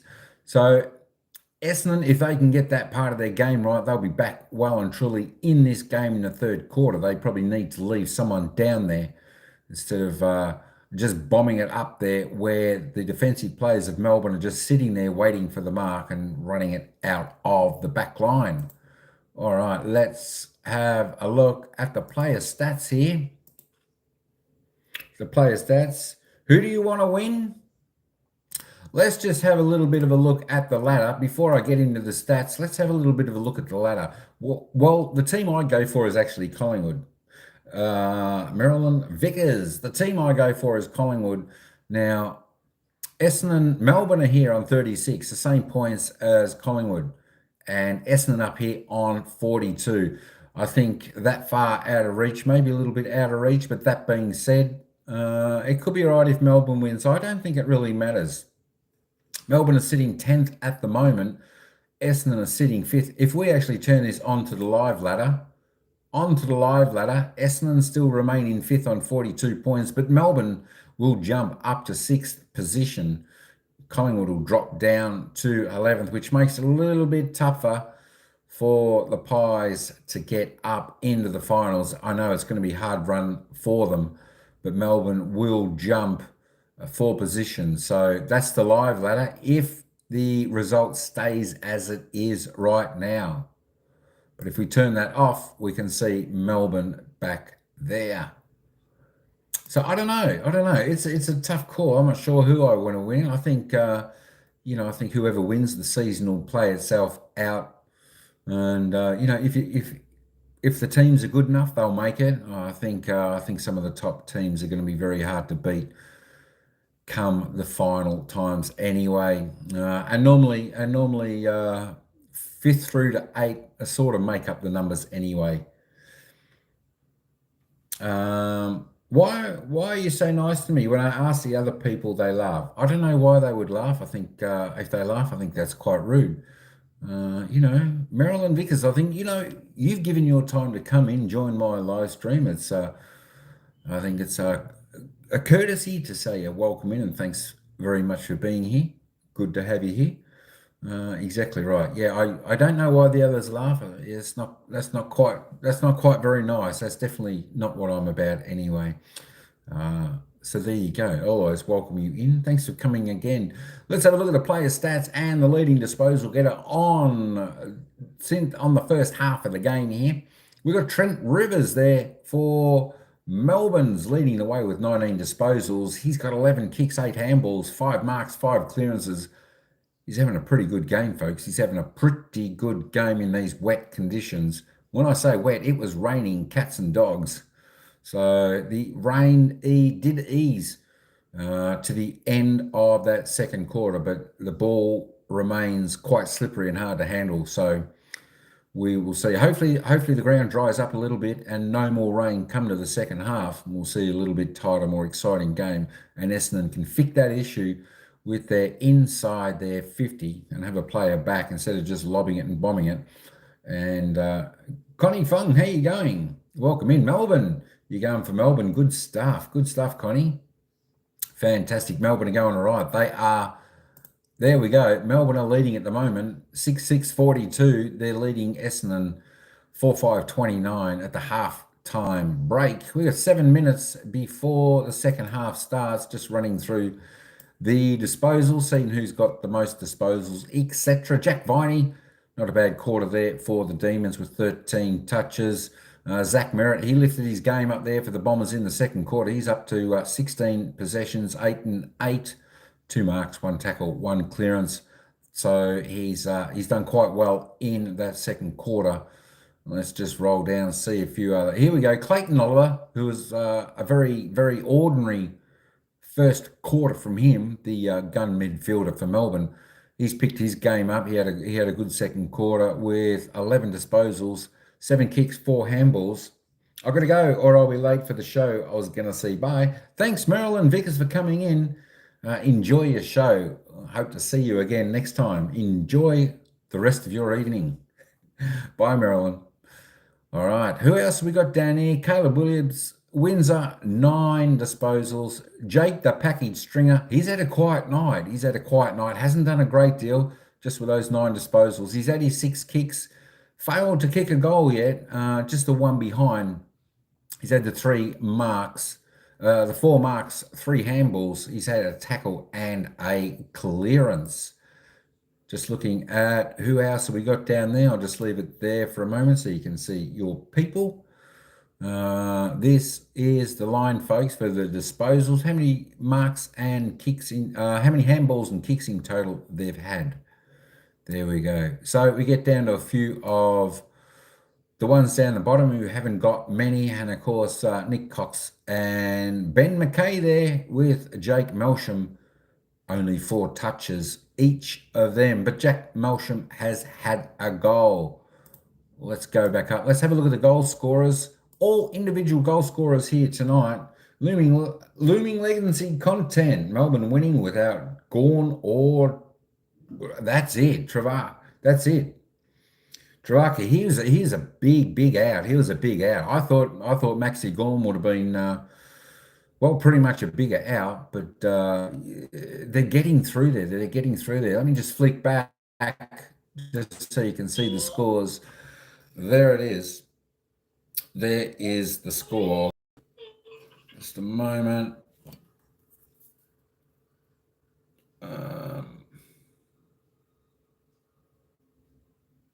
Right.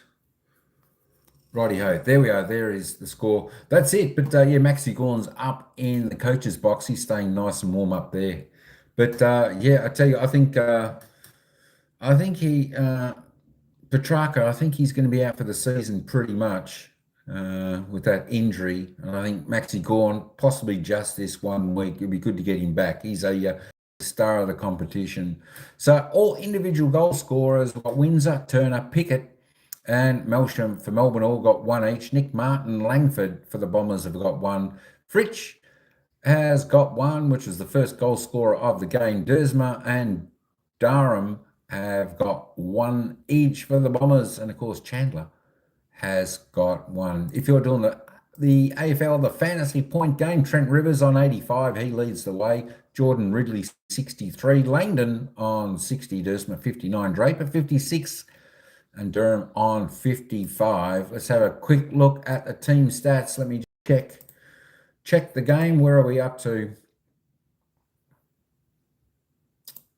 We're not too far away from the game. Let me just flick back here. 3 minutes we've got until the recommencement of the second half. Disposals, look at that. You couldn't get much tighter than that. 196, 195, 124, 114 kicks. The handballs, they want to do less handballing in this type of weather with the ball being so slippery, wet conditions. They just want to get it on the boot, move it forward. 26 to 24 inside 50s. About the same there. Their efficiency, disposal efficiency is not too bad in these conditions. Inside 50 efficiency, that's on the yearly average pretty much. And free kicks, well, it's 8 to 7. Nothing much going on there. The hit outs, normally this is something that Melbourne would be in control of with Maxi Gawn, but being out, Draper is taking control of that. 22 to 12 for the Bombers. Clearances about the same. Centre clearances, all pretty even clearances around the ground. Contested possessions, uncontested, all pretty much the same there.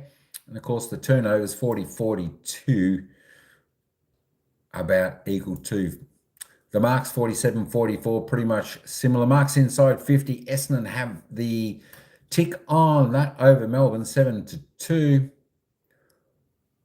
Defensive tackles, all tackling quite well here in these slippery conditions. Melbourne, though, putting a little bit more pressure on there. As I said, the Bombers are just lobbing it into. They need to fix that area up in the third quarter, the Bombers, than just kicking it long and deep, where the defensive player of Melbourne are just sitting, waiting, take the mark and run the ball back out. There we go.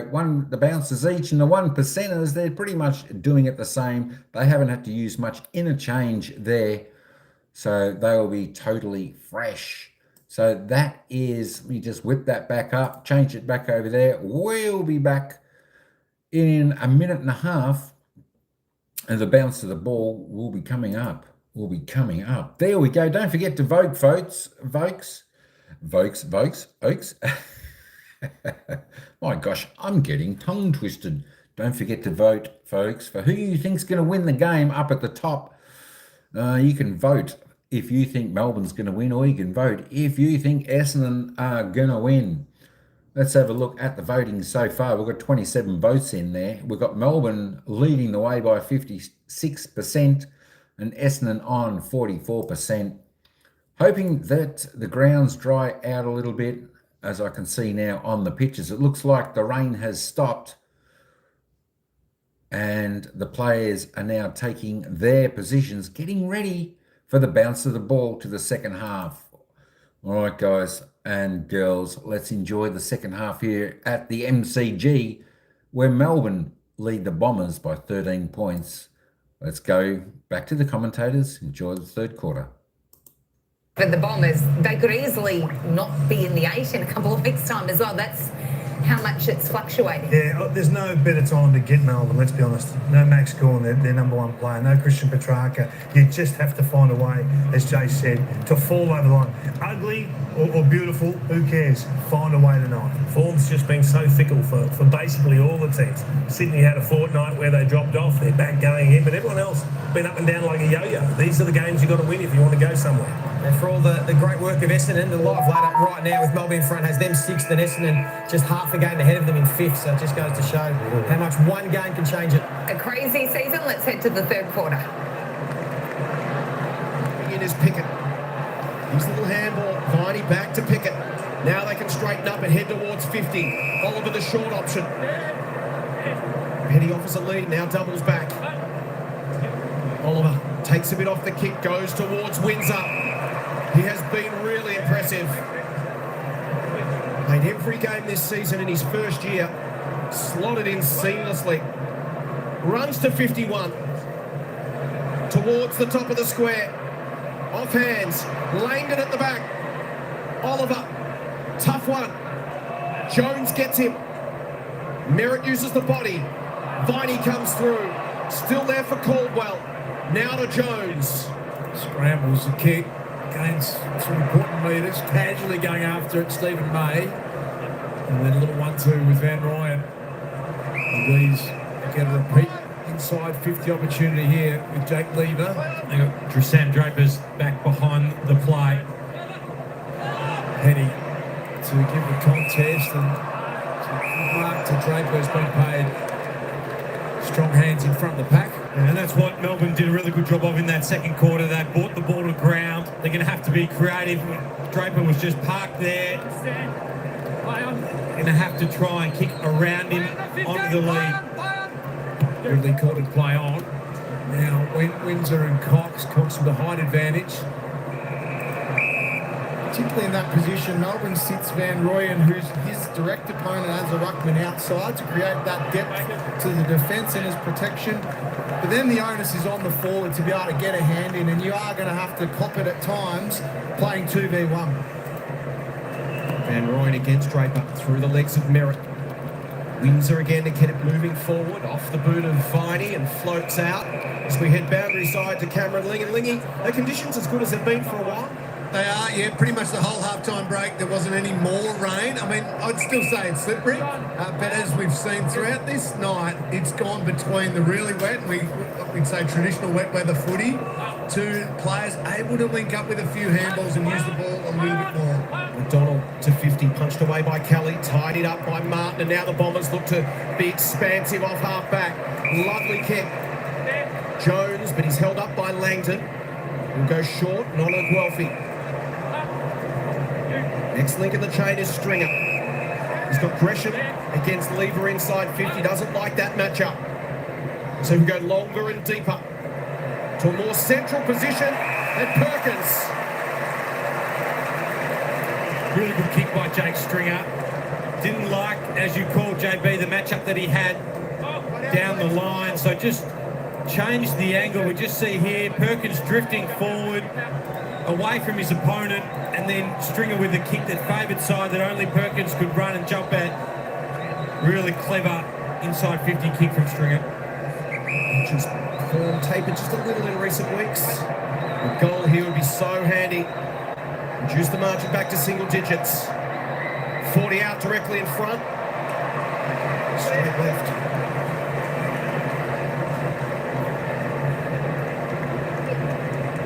Disappointing, missed that one.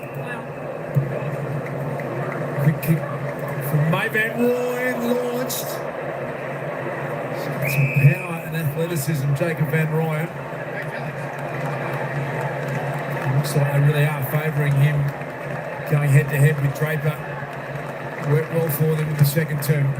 Cox's kick forward is going to float out of bounds on the forward. It'll be Stephen May, the two-time Australian fullback. You see his body is shaping to go corridor, but couldn't find a target. Petty got an initial hand on it. Dylan Shield skies a high one. High contact, Melbourne. Kick picked out early, going away at Melbourne, and McVee wants to get it moving quickly. Fritsch is a long option on the wing. Redmond's got him covered. So Bowie will take the shorter option, which is Sparrow. Langdon cruises by, but he's covered.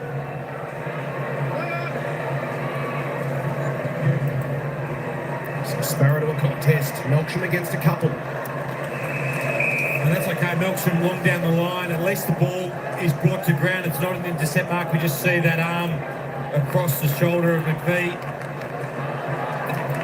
Just there, Caddy just got a little bit higher the umpire quarter, but that's what the forwards for Melbourne have to do. They have to provide a contest just to reset, not allow intercept marks. Draper tried to lay it at the feet of Caldwell. Eventually falls to Shield. Towards half forward. Stringer feeds it forward. Has got Caddy. 52 out. Can go to the pocket for Langford. Umpire says play on. McDonald to the line, and listen to the Essendon fans.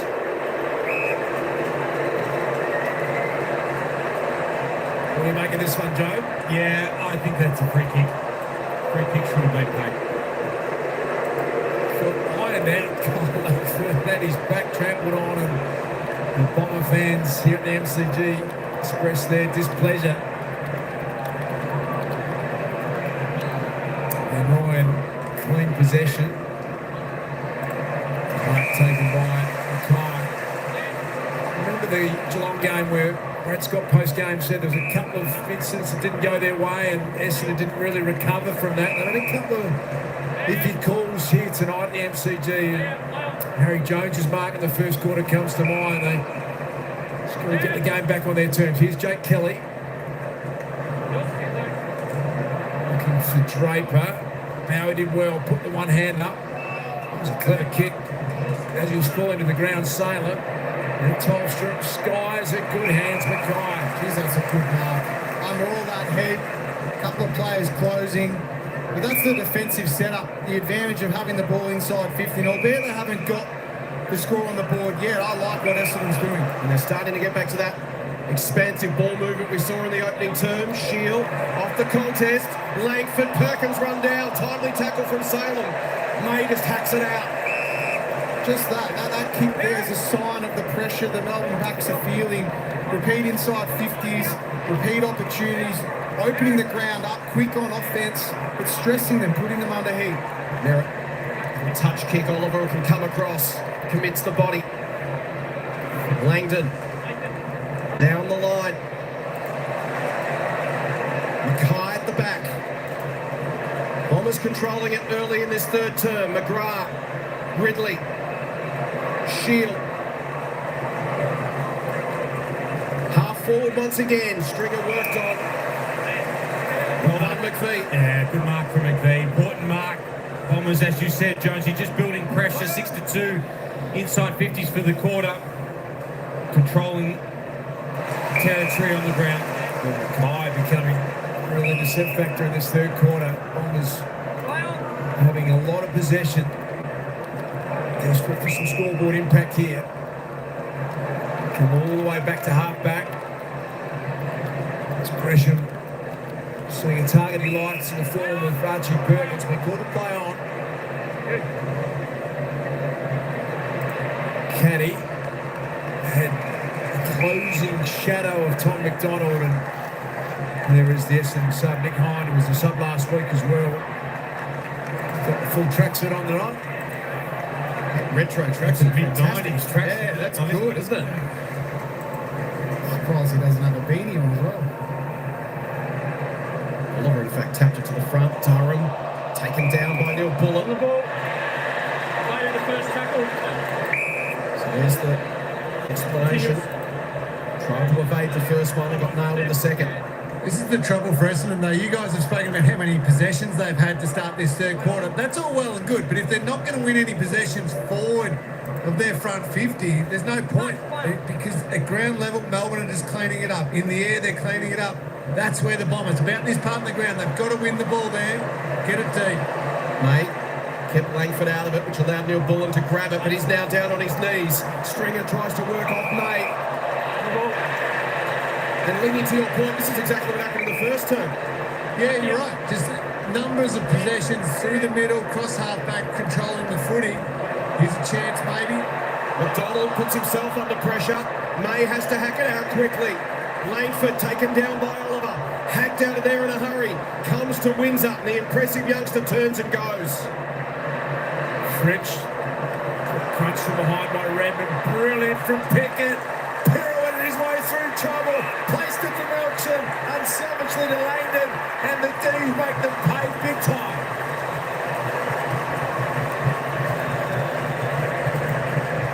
Touch of Cosy brilliance, and he gets some love from his teammates. Game 100.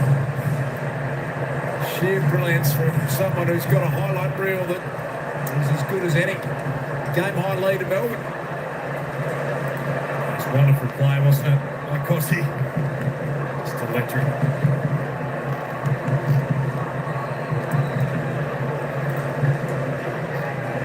We were just discussing ground ball wins in the forward line. That's how you do it. Cosy Pickett, just brilliant. The take, clean, the awareness to duck out of it, and a lovely little present for his teammates. Superb by Cosy Pickett. That's what the Bombers need to do up the other end of the ground. Get those forward half ground balls. Melbourne with 6 of the last 7 goals. On the ball, dive. Bombers have a chance to respond here. Margins sneaked out to 18 points. You consider Essendon have only kicked 4 goals for the game. Handy lead for Melbourne. Had the same number of possessions effectively, +4 Melbourne. Caldwell inside 50 through the hands of Draper. Lever taken down by Caddy. Punched forward by Durham, but picked off again by Windsor. Scrubs the kick down the line. Melksham, brilliant. The gather to Oliver, the kick not so good. Yeah, we've been singing his praises all night, Melksham, but just there, the smarts again to win a one-on-one. Get the ball to your teammate. Oliver probably had a little bit more time than what he realised, but he's doing a good job of winning important one-on-one contests, Melbourne, at ground level, which you talked about, Lingy. Ridley kicks to the wing. Big pack of players. Ball hits the ground. It's fed out. Gresham. Runner to the outside is Martin. Martin goes towards the man who's deep and all alone. Harrison Jones out the back. It's the one phase of play that's got Melbourne all night. Just the ability to be able to take the footy off the line, go quick with speed. Credit where credit's due. Melbourne's defence in the first 10 minutes of this quarter has been outstanding. But as you can see, when speed's on the footy, Essendon change the angle. They're able to then create, just through the ability of their forwards to read the play and lengthen quickly the option out the back. A really important kick. 2 behinds tonight for Harry Jones. He delivers when his team needs it most.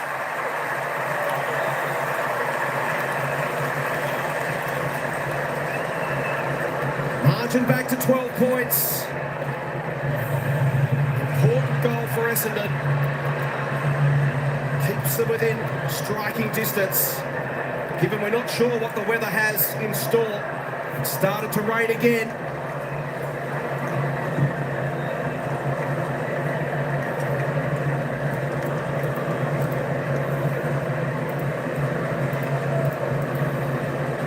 Yeah, Jonesy, you talked about every time Melbourne have been able to keep Essendon same side and long down the line, they've looked really well set. But when the game changes and the angles change and they can get it off the line, that's when their lengthening of their forwards has been able to come into the foray, and they've just been able to get those easy ones out the back. Fisted forward by Draper out of the ruck. Cox got one high. Played it on Nick Cox. Protected the space. Through the free kick. Athletic, 200-centimetre running wingman. Unique prospect that he is, and there's John McPhee, super reliable down back. Yeah, he's been outstanding. His ability to intercept, but also win one-on-ones. He's got great leg speed, uses the ball beautifully, super highly rated internally. Probably is still underrated for where he's at in his career at the minute. Leah and Clayton Oliver watch, we feel like he got a bit of a rev at quarter time. Have you seen his influence? Worked massively hard in that second quarter and had a really big influence. He's trying his hardest. You can clearly see the impact of not having a brilliant pre-season. He just doesn't quite have his legs to cover the ground, but he's got the heart. He's just willing himself contest to contest. And on a night like this, come the last quarter, if it's still tight, a player like him, you feel, is going to be hugely important. Bombers continue to change angles and try to shift this Melbourne defence around. Ridley, that is a beautiful kick to Langford. Not a lot of room to work in. He hit it perfectly. You can see he was looking for right. It was nicely read by Lever. His kick not so good. It was touched off the boot, in fact. Viney's now got to win it. Clean to Pickett. He's got one option down the line. Good effort from Melksham, and he marks it. Mackay did everything he could. Play on. Turner at the back. Well done, Kelly. It's a terrific one-on-one mark with Melksham on the wing here. And just watching closely, Melky tends to like to play on that intercepting defender. Last week against McGovern. Tonight, he's finding himself trying to manufacture, not at every phase of play, but most phases of play, trying to get to Mackay. Draper. Edged underneath it by Turner. Strength of Vine, eventually wrestled out of his hands. Martin harshly smothered and then ricochets out of bounds. Goals at the premium here at the MCG. It's been a tricky night. There's Rivers, 0 touches to this third quarter. They want to get him back involved in the game. Still Zach Merritt on the phone, getting a few instructions from the coach. There's Melksham again, presenting as he always does. He's the prime mover for Melbourne in that first half, 19 disposals, but yet to get his hands on the ball. Turner against Draper. Draper takes it in one-handed. Gains some territory with the kick. Bounce favours Sparrow. Uses Viney. Draper cuts it off. Can he counter-attack? No, he cannot. Melbourne well set up. McPhee again. Congested forward line. Mackay got a hand to it. Taking away the Bombers. Yeah, it's just infringed in that marking contest. Mackay. So it's a big moments in this third term.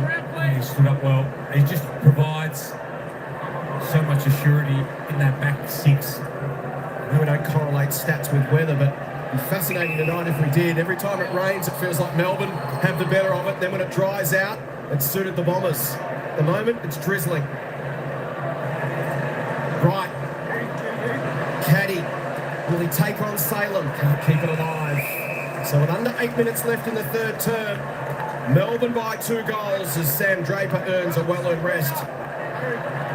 Taking in some big gulps of air, Sam Draper. Good sign how hard he's working as Clayton Oliver sets up his midfield around this stoppage. Caldwell, beautiful tackle. It's just a little adjustment that Essendon have made. They've sent Durham to Rivers in this third quarter, and he's the one that they move if there's a prime mover getting off the leash.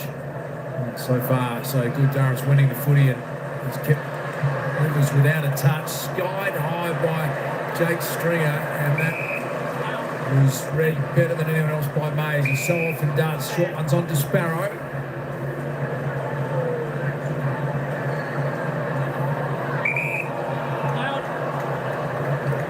Slides a little kick into Clayton Oliver, and game of chess at the moment. You just see trying to just piece their way through it. The D's in front. Good contest from Petty. Here's Melksham out the back. Disco Turner. Look at the kick. It was perfect. He's going to take off, run into an open goal. And we've seen Melbourne do that regularly. Turner's got a couple.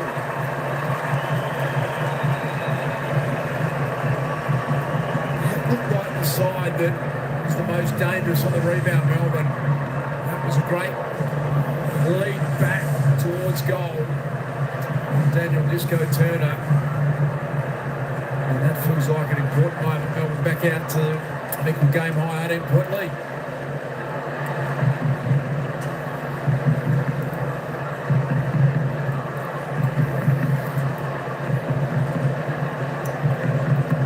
It's a great contest down the line by Harry Petty. Beautiful front and centre from Bailey Frinch. But it's that touch from Melksham. We've touched on it a couple of times tonight. He doesn't need a huge amount of the footy, but his field kicking, his ability to be able to penetrate and get over the back, flat, hard, accurate.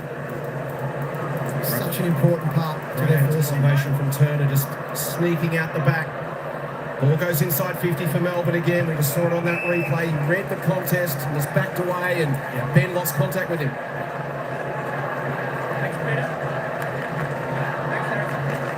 So the margin back out to 18 points. And Melbourne a chance to manufacture something here. Right, wants front spot. Ball goes to the back. Durham. Tackled by Rivers. Chandler wants an option. It's Lever. Sells the dummy on Gresham. Straightens up one on Gresham. Just got a hand in time. Nick Cox's handball off the boot.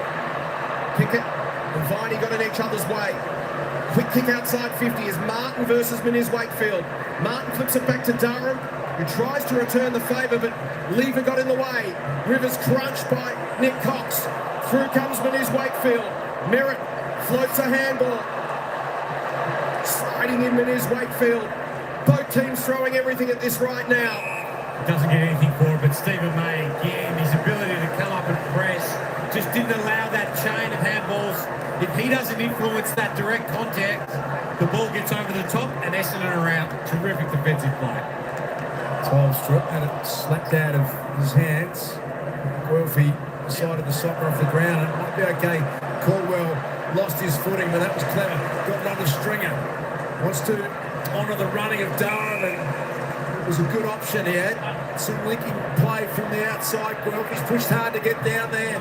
Centering kick. Jones. Now he got a hand in it. Not sure Dursman's going to be able to keep that in. He's done a pretty good job of keeping it alive. Eventually out of bounds. Feels like there's some important touches, players getting a hand in or just knocking it on. It's such a tight contest. Goals are so hard to come by. Just those little things, so important on a night like this. Wright doing some ruck work, trying to find a way to impact this game. Neil Bullen. Alex Neil Bullen and Zach Merritt. Lingy, have you seen that match up either way? Pretty neutral at the moment. I reckon Neil Bullen's done a good job because Merritt's not having a massive influence on the game. I mean, it's a tough night, of course, but we haven't seen Merritt completely take the game open. He's on the move there very nicely and could have really drawn a free kick. But Neil Bullen doing a pretty good job. And got it in his back play of the ball. He's deep for the Bombers. Hassels Chandler out of it, opens it up, and here's an opportunity for Essendon. That was great vision. He feigned a handball, and then you could see he's just noticed out of the corner of his eye the option on the open side. It's Nick Cox. Just did a really good job there. Langford just stayed over the contest, and as you talk, Jonesy looked to give it off, but realised he had a better option. Cox free inside 50. His dad, Darryl, played 13 games for Melbourne from 1984 to 1986. Also Fitzroy and the Brisbane Bears. His son Nick steps up from 48 metres. This is one. Down at ground level, Nick Hine is onto the ground for the Bombers, and it looks like it's Peter Wright who's been subbed off. He's jumped in the back row. Obviously going for a little bit more run, not a night necessarily for the tolls for Peter Wright. Just lands inside the fence right in front of where Leggy is situated, talking about the interchange decision. And makes sense, doesn't it? Slippery conditions. Peter Wright goes into the sub vest, and Nick Hine is the sort of player that can give you a spark, Jones. Yeah, I think that you listen to them talk prior to the game about the flexibility in their side. I think him coming in, another little dynamic change. There it is. Sub last week. Nick Hine, he's got great leg speed and generally loves to take the game on. Jeez, that was just 15. Just. It was even. Yeah, Nick Hine has been sold into some trouble. Tolstrup with a strong tackle. Critical 3.5 minutes to play in this third term. Game delicately balanced for the Bombers. They trail by 17 points. Langford had it slapped away. Tolstrup on the boot quickly towards half forward. Bombers have got numbers back there. Good contest from Turner. Keppel will tidy it up. Mackay. Redmond. Stops Caldwell. Hits him with a lovely kick. 16th touch for Giant coming up. Averaging 22 a game this season. Taking his game to another level. Guelphy got high, speaking of another level. And his Wakefield bounces it. Awkward for Turner. Slapped on by Tolstrup. Maybe a chance here for the D's. Important from McGrath. Another example, Job, of a player just getting a hand in or a body in at a critical second. Yeah, and Melbourne, I think their forwards have to be commended for getting the ball to ground level. They haven't allowed Essendon to take intercept marks since really the first quarter. Used his body nicely, doing short. McGrath's kick smothered. Redmond working overtime to pick it up. Caleb Windsor, the Tolstrup, the new faces of the D's. It's a big one-on-one. Bailey Fritsch, Hempel stood up nicely. Mackay's been solid.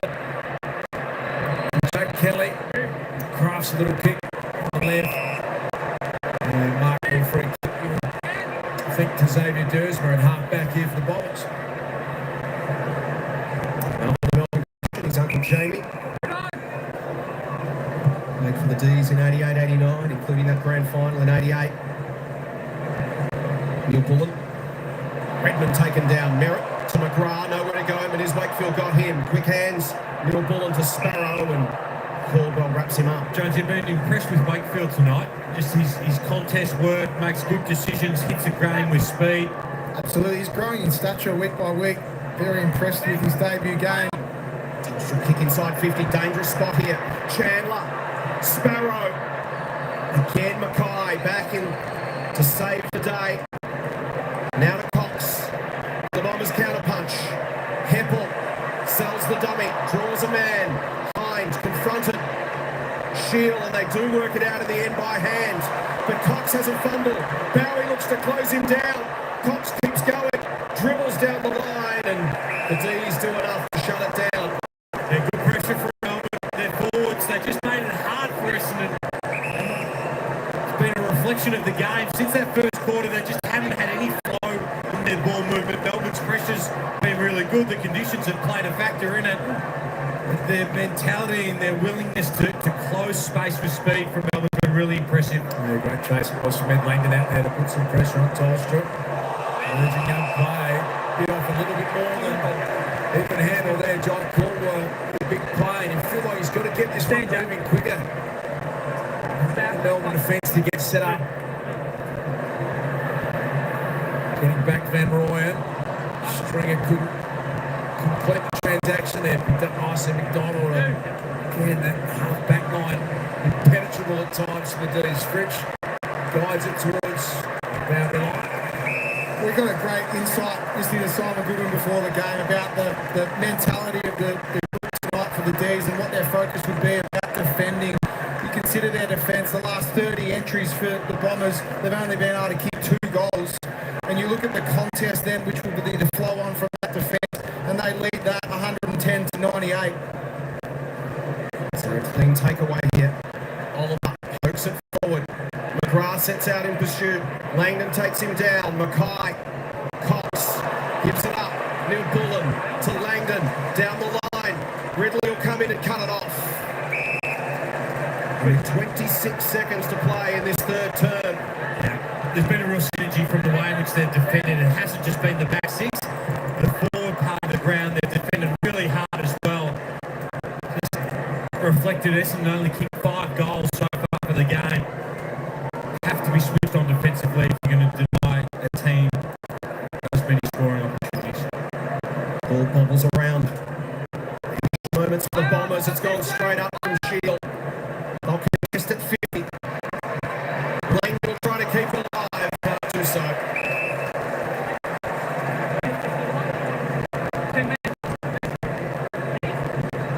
It's 13-point half-time lead.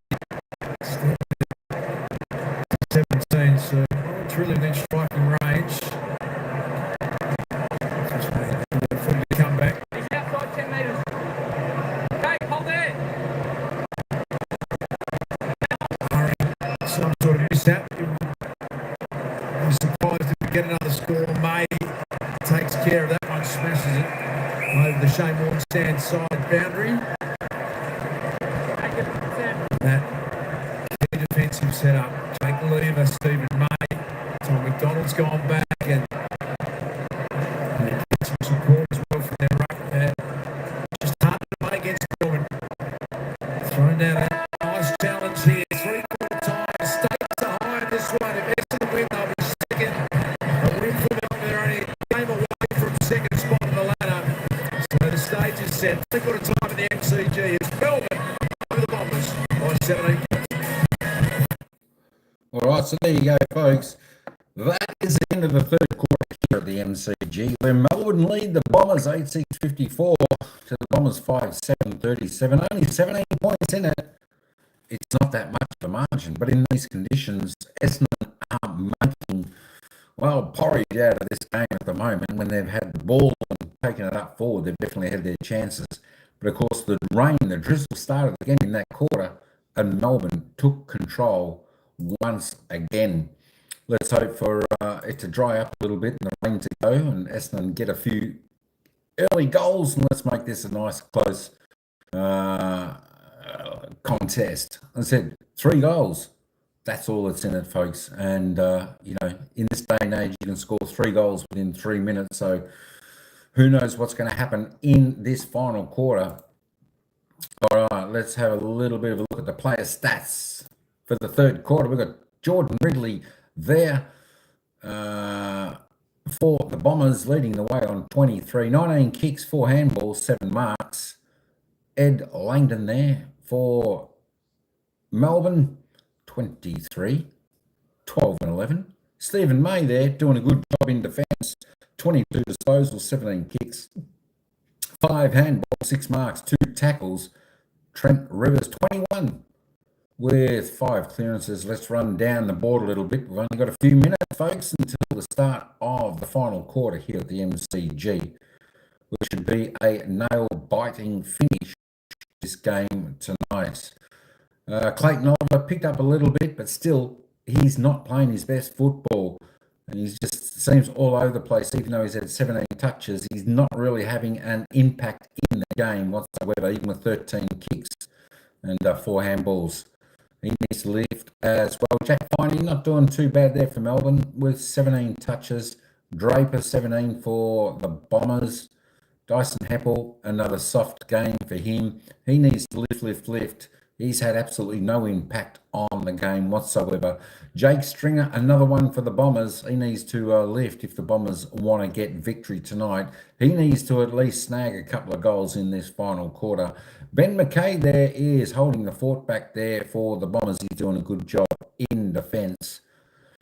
And Asia Pickett, I tell you what, one of the moves of the season, which resulted in a Melbourne goal. Come down the board a little bit more. Jamie Grimshin only with 9 touches. Peter Wright with 8. Jake Bowie with 8 as well. Nate Caddy, quiet game with 7 possessions. And that's where we go. I don't think the goal scoring has changed much. Has it? Daniel Turner, the only multiple goal scorer there for Melbourne with 2. And of course, everyone else with singles, which are Windsor, Pickett, Melksham, Martin, Langdon, Jones, Fritsch, Dersma, Durham, Chandler. Over to the fantasy points now. Let's see who's leading the way up until the third quarter. And Jai Caldwell is leading the way on 104 points. Trent Rivers, 96. Stephen May and 88. Jordan Ridley on 86. There we go. Let's have a little bit of a look at the team stats just quickly before this quarter gets underway. The disposals pretty much even across the board. Inside 50s, 39-38. So they're getting plenty of opportunity, both teams, but while their efficiency is a little bit low, as you can see there, the inside 50s, well under season's average for both. Free kicks, 11 apiece. Stoppers, all pretty much, well, reasonably even. The hit-outs, though, going to Essendon, 33-20. Contested possessions, Melbourne just lead the way. They're uncontested, Melbourne, and they're both already on pretty much the season's average of turnovers due to wet conditions. Marks 10 for the Bombers, inside 50, 10 more of the Bombers, yet trail through their woeful kicking at the goal. Hopefully that straightens up a little bit and they can find some better targets there up forward. Tackles, Bombers tackling a little bit more. That's because Melbourne are in control of this game at the moment. There does look like patches where Essendon have the run a little bit, but then Melbourne seem to control that pretty well. Tackles inside 50. Melbourne lead the way 10-4. And the bounces 3 to the Bombers. The 1%ers, they're both doing similar. They're 36 and 37. All right, folks, let me just roll that back up. Let's get back to the game. We've got 17 seconds. Let's head back to the ground. Good luck to both teams. Can Melbourne hang on? They lead by 17 points going into the final quarter. Or can Essendon come with a miraculous last quarter victory? Just in the other game, quickly, folks, the Adelaide Crows at three-quarter time, 46 to St Kilda 38. They lead by 8 points over there at the Adelaide Oval. Let's get the main game here. Melbourne versus Essendon. Some big speed in Nick Hine, and you know he's going to lead from the front, but I think it's going to take something pretty special for Essendon in this fourth quarter if they try and come back and win this one. The Demons' performance so far has been full of heart, and speaking of heart, no one has a bigger heart than the great Neil Danaher watching his beloved D's, and he'll be liking what he loves it, and he'll be enjoying what he's seen because it has taken a lot of ticker in this game, so that would make him really proud. They've dug in, they're missing their 2 superstars, but they're just finding a way. Durham on Clayton Oliver as we head to the fourth quarter here on Fox Footy. Melbourne by 17 points. Oliver farms it to Menzies Wakefield. Slapped away, Rivers. Pops a handball towards Salem. Crashing in was Caldwell. Picking it up was Van Rooyen. Bounces it to the wing. Here's Hind. Durham. Merritt. Touch kick inside 50. Timely spoil McVie. Handball popped over to Nick Cox. into the path of Guelphy. Can he gather inside the line? He can. Turns, snaps back towards the corridor. High ball. Van Rooyen sets himself. Spills to May. Couldn't control it. Martin goes to ground. High contact. And Nick Martin will get the first look at the final turn for the Bombers. Yeah. Jake, just 1 metre back. Goes over the shoulder there. That's there for sure. Free kick every day of the week. You can just see their want to surge the footy quickly out of the centre bounce, put pressure in, even high, dirty, ugly balls, put pressure on the defence. Mistakes happen like that. What a moment for Nick Martin. He's been shaky in his goal kick in the last couple of months. But he steps up in that key moment and gets the opening goal of the final term. His second.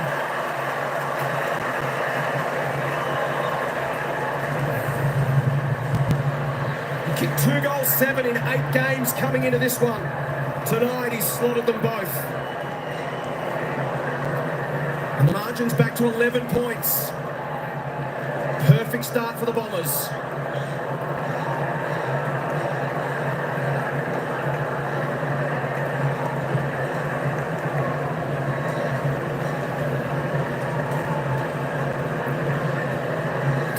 Just here, the arm goes above the shoulder. It's a free kick and really important goal from Martin.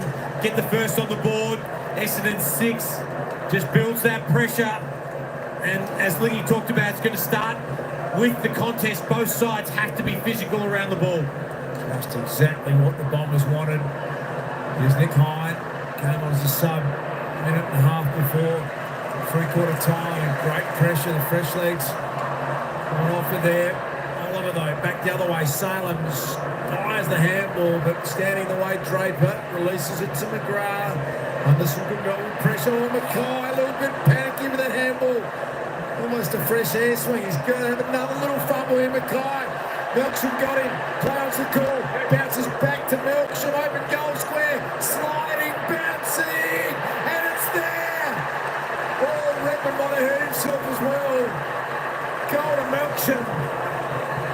All happening at MCG.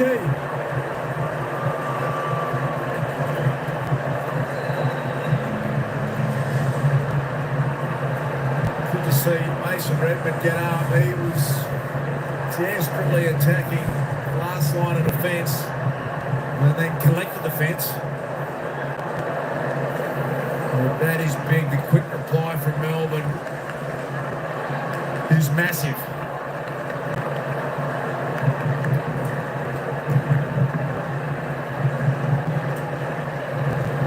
The D's needed a quick reply, and look at the numbers. The hunt, the tackle, the chase, the pressure.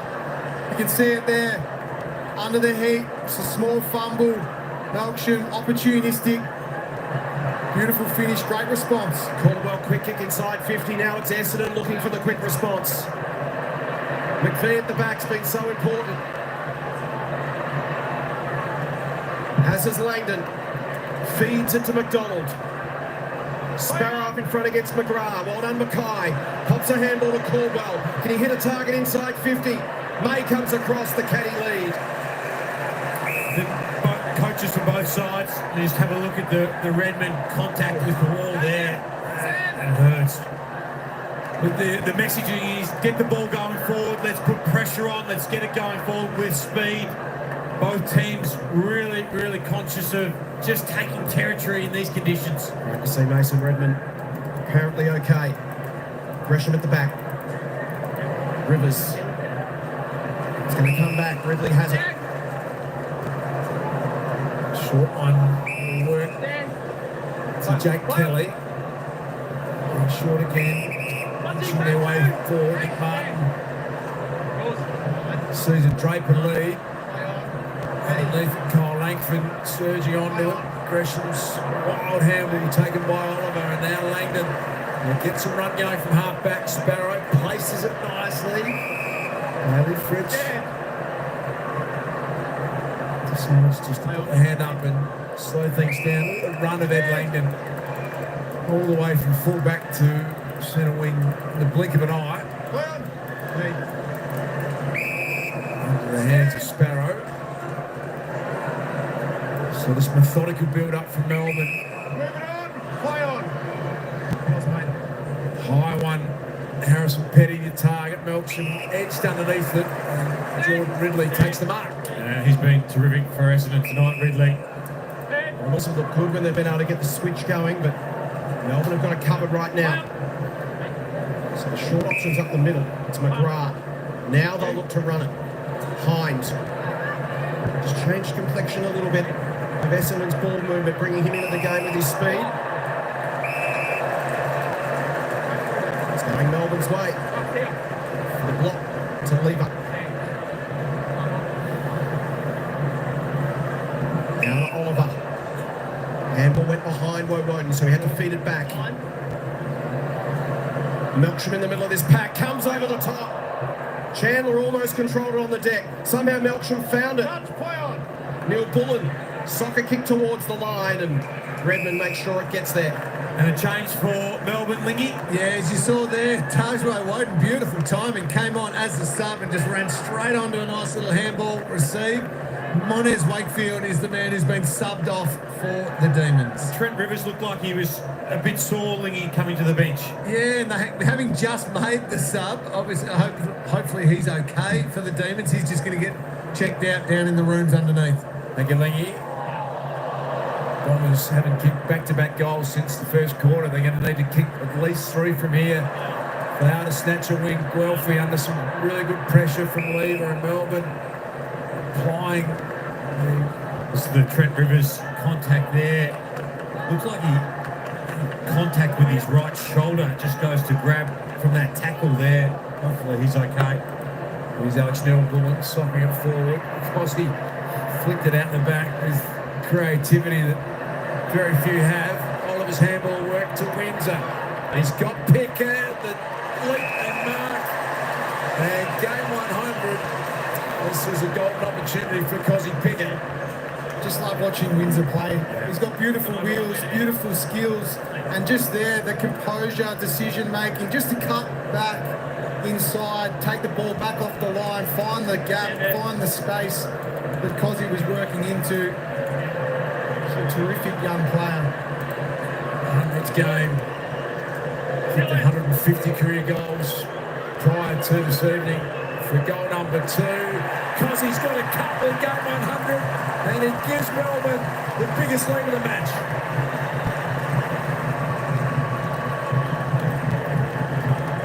Out to 23 points. How good has Cozzy's 100 games been for Melbourne? He has just delivered every single week.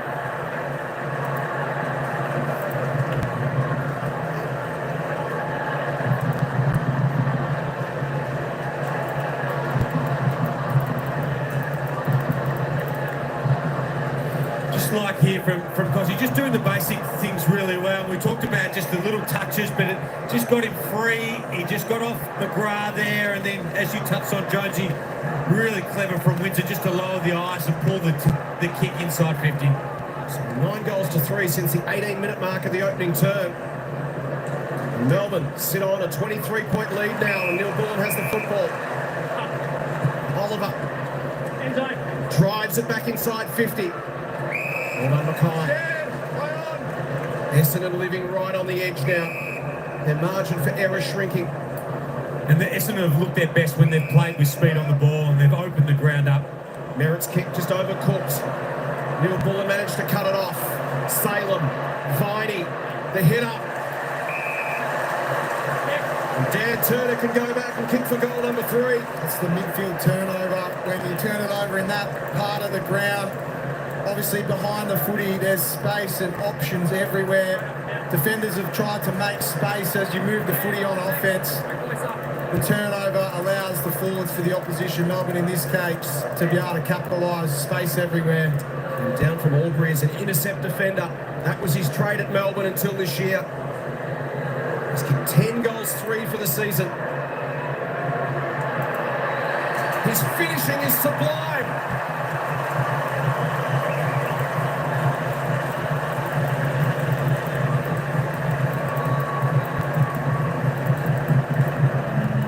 Certainly doesn't kick like like an intercept defender.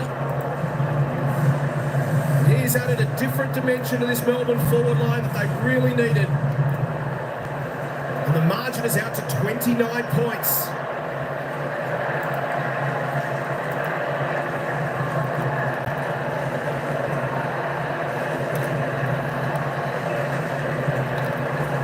Just talk about the pressure in the scoreboard and the situation that the Bombers are under. If it's a one-goal game, Merrick doesn't feel the need to try and take one of those kicks on. But he's looking up at the scoreboard saying we're 4 goals down, I need to generate something. He goes for something a little bit extra. The turnover happens and you can see the goal the other way. Langdon picked it up and was immediately tackled. Really impressive night this for Melbourne. They were under some serious pressure in the first quarter. Since then, they've really taken control of this game. Caddy tried a little toe poker with the bit of opportunity here for Dersma. Corbell's handball will work. Dylan Shield misfired and sprayed it. 20 rows back out of bounds on the full. Just to emphasise the defensive efforts of Melbourne tonight. Essendon averaged 35 points from stoppage and have only scored 8 points tonight. Their ability to be able to close that, I guess, that option down, that avenue to goal has really proven a positive for Melbourne's defensive efforts. Turner created the crump. Neil Bullen seizes upon it and bounces it towards Petty. Ridley tidies it up. Redmond. Couple of options aggressively at centre half back. Martin puts it out in front of Caddy one-on-one against McPhee, who's been superb. McPhee gets there first. Uses the support of McDonald. He chips to Langdon. Now the run from Bowie. He's got a man short or another down the line. He chooses the third of 2 options and Martin cuts it off. He's turned it over big time. Huge chance coming back the other way. Rivers, open door, rolling into goal. Bailey Fritz. And he has made that look as easy as it possibly could. 4 unanswered goals. Melbourne, they've blown this game right apart of the MCG. The Melbourne fans in the house are pretty happy with life at the moment.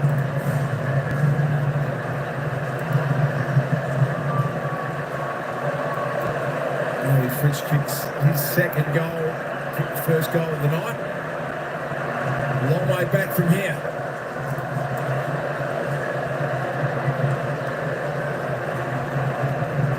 Well, just carbon copy of before. Essendon go to pull off something in the corridor. We just see Melbourne have punished them from the turnovers tonight. 8 goals, 2 from turnovers for Melbourne, and this is what happens when the scoreboard starts to dictate the game and how it's played. Percentage swinging a bit as well here. 6% total swing between the two. Pickett wants more for the D's. They are finishing on fire. And Bailey Fritsch can go back and kick his third.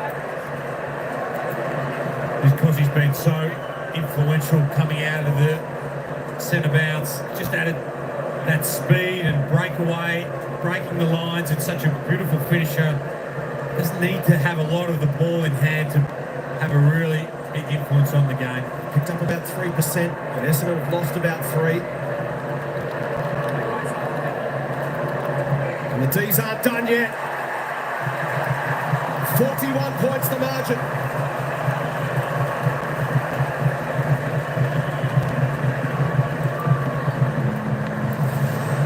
Fritsch has 3 goals. The D's have 13 goals. And the race for September takes another twist.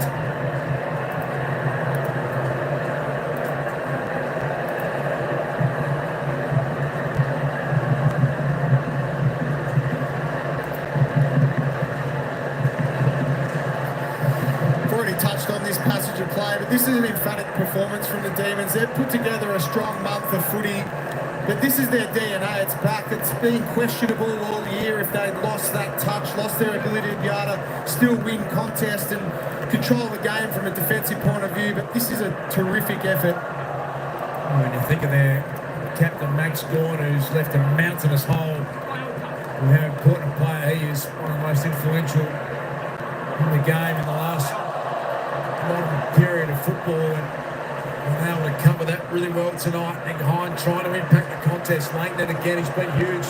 28 disposals.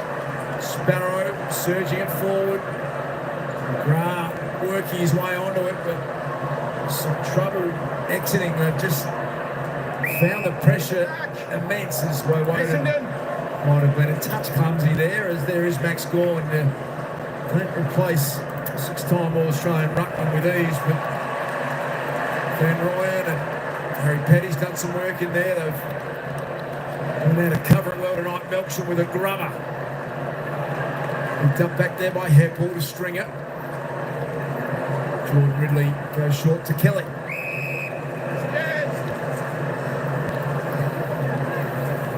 I think Simon Goodwin and the Melbourne coaching staff will be really pleased with how their forwards have defended, not just their back six. Kelly's kick flirts with the boundary line.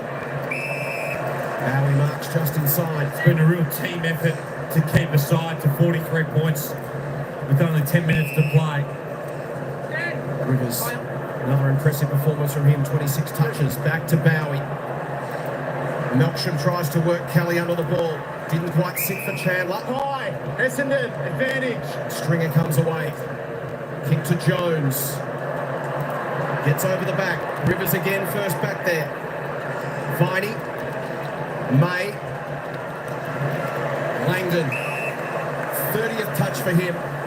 Has worked up and down that southern wing all night. Continually created an option. Been there to support his teammates. Sparrow couldn't haul it in. Mackay to McGrath. Now to Shield. Heppel bounces it. Jones. Caldwell. Heppel again. Now brings it inside by foot. It was touched off the boot. Gresham now with a problem. Has to flip it on. Suddenly everything's become hard work for the Bombers. Ridley. Hind. Eventually they go nowhere, but maybe Kelly can take them forward. Here's Dersma. Squeeze the kick to Jake Stringer. Just hasn't been able to find a way to impact tonight. That kick well weighted for Draper, who dropped the set of Caddy. Skies it. Might land okay to Martin. They flew over the top of Langdon. Contact. And there is a free kick going the way of the Bombers. You have to contest the ball. We weren't looking at the ball. You contest the ball. Yeah, straight into him. Nick, please. Yeah, it's a good spot from the umpire. Clearly Langdon. That's as obvious as I can, isn't it? Loved his argument. I jumped, set it straight into him, set the umpire for a free kick. Nice exchange that one, Nick Martin. He's been far from the Bombers' worst. It's a chance to kick goal number 3. And he slides, set through. 3 goals to Nick Martin.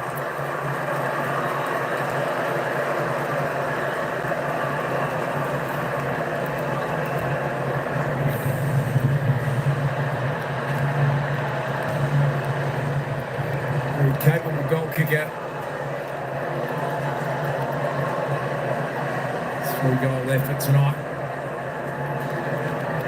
Spent a fair bit of time on that wing. Opposed to Ed Langdon. You'd probably give the points to Ed Langdon.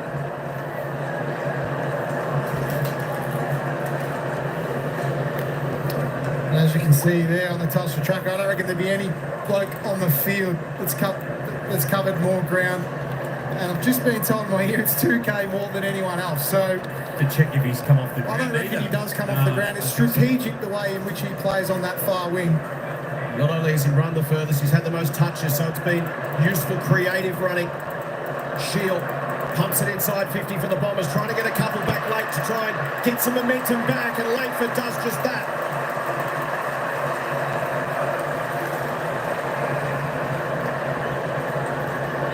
Trying to claw some percentage back, the Bombers. Langford kicks his second.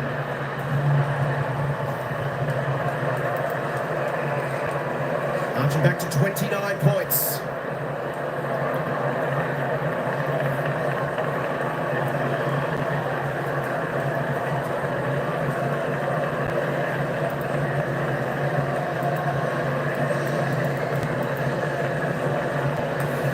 Just have a look at that, Jonesy. 5th v6 and the live ladder with Melbourne being in front at the moment, and that percentage, you know, Bombers have had a draw, but so have some of the other teams around them. Fremantle, Brisbane Lions. It is a logjam coming into September this year. Rivers, one of the most dominant players in the first half of the game, has been contained in the second half. Is Stringer, Caldwell fighting hard, Woden, Sparrow fighting as well, but it ends up in the hands of Mason Redmond. It's a little 15-metre ball out in front of Jake Gresham. Back to Ridley. Kicked the last 2 goals of the game, Essendon. Can they get another one and just keep a little spark in this contest late? They go long looking for Draper. Guides it to ground. There's Rivers. Bit of a fumble and then shoots it forward length. They'll play advantage. So chance here for the Bombers. In good shape. Dersma had his name written all over it. He knows the scenario. They want to kick this quick, smart, and this game isn't over.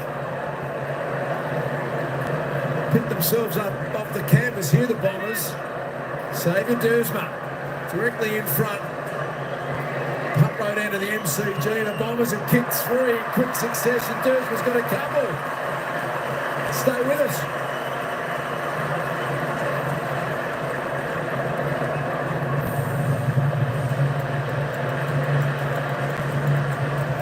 Felt like the game was winding down. The Bombers still with a sneaky chance. Get another quick one and it'll feel like a roar of momentum.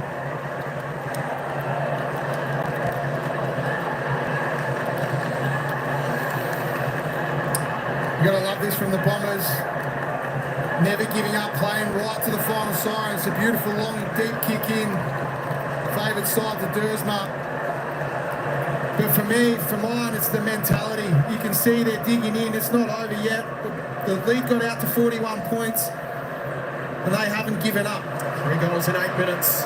Here's Pickett to try and close the door back the other way. Well, Mackay, got to go quick though. And he does to Kelly.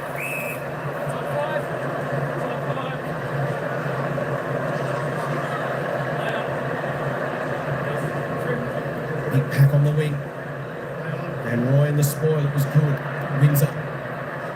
3-on-1 in the air. Can't couldn't control it. D's more than happy with the stoppage. You've got to be able to win that contest there. It's 3-on-1 Essendon. Just take the intercept mark. Talk to each other. And then off you go off the back of it. And just need to spread the field at every opportunity because Melbourne are going to try to shrink it. Bounces past Guelphy. He can soccer it forward. It's a good option to Langford. 1-on-1 inside 50 is McDonald. And Jones. Out comes Jones. On the bounce. Nice gather. Off to Gresham. Needs support. McGrath a fumble. Still alive. Jones. Gresham. Left foot snap. Not going to get there. It'll get to the square. D's have got numbers back. And that's a good result for Essendon. And you can see when they're playing with speed on the game, the Bombers are looking dangerous and there's still time for them when they're playing like this and shifting the ball quickly. Can they manufacture a goal here? I reckon Draper might even try and get clean possession out of the ruck. Use his strength, well done Van Ryan, and Salem hurries a kick out of there. Picked up though by McGrath. They are really running on top of the ground here, the Bombers. Centering kick's a good option. Got to pull the trigger, Mason Redmond. Does exactly that, gets running around the mark, looking for a contested effort from Stringer. Still alive footy. It's going to end up with Jake. The one-handed attempt was almost bizarre. Hit the post out of bounds. He's had some ambitious shots tonight, we would have thought. Thanks, Jake. Stand. Woke that point post up. Blasted it from close range. Water went flying in all directions. So the D's just need to control the game now. Slow it down. Bombers want chaos. Durham. Heppel. Stringer. Trying to paddle it down to Merritt. McDonald there. Throw. Essendon. Essendon free kick. Chance here for Merritt to go back. Make it a 17-point game. He passes it off. Martin's had his eye tonight. He's kicked 3. Surely time beats the Bombers. Surely. But he slots this. It makes it 17 points. And Simon Goodwin just a little uncomfortable. First step is Nick Martin's.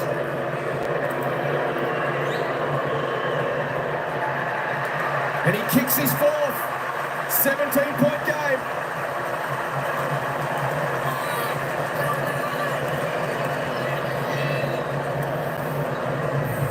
It's going to be all about quick clearance out of the middle now. That's the only way home for Essendon. Sammy Draper just to punch the ball as far as you can forward and just have the mentality, every player just knock it forward, get it there as quickly as you can. All out attack. You know, it is a chaos game that Essendon are trying to create, but it's the calmness in the chaos that Merritt delivers that ball to a much better position. Go back, slot the goal. They want to put heat on this game, get the ball moving, get the ball surging. What a response.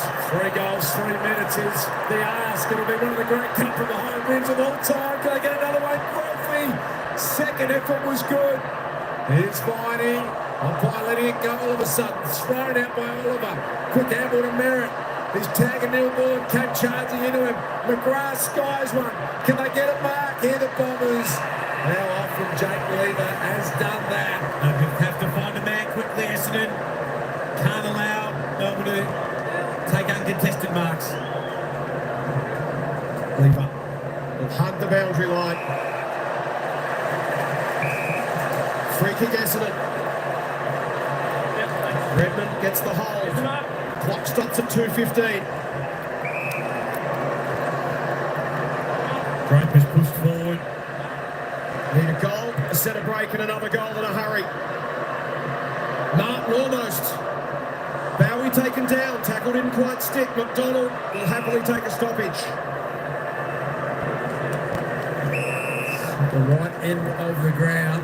Look at the numbers that Melbourne have descended around this contest. Draper trying to slap it into open space. Bowie put his head down and they come from everywhere. Just under 2 minutes. Another goal to make this interesting. Draper went back to the old soccer skills. Langdon, possession number 31, wants the boundary line, gets it. And insufficient attempt. Here they come again. Redmond's going to go. And does. Stringer. No, that's the problem, Redmond. Time is against you. Get it in quickly. You're kicking it short to a guy who's probably not in any better position to have a shot on goal. There's a low percentage play. Would have liked to see him send it to the top of the square. 20-30 out.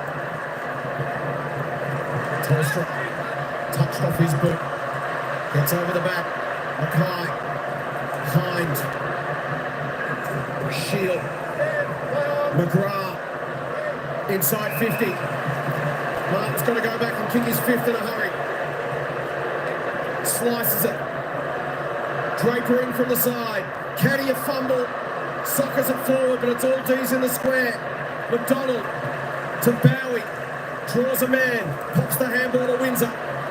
Goes for a little gallop. Caleb Windsor. Mackay came urging at it. Full chest and trying to claim the mark by Mackay, but in doing so, has not fooled the umpire at all. And that There's 50 plus thousand in the crowd who saw it hit the ground as well. So it was going to be a tough sell.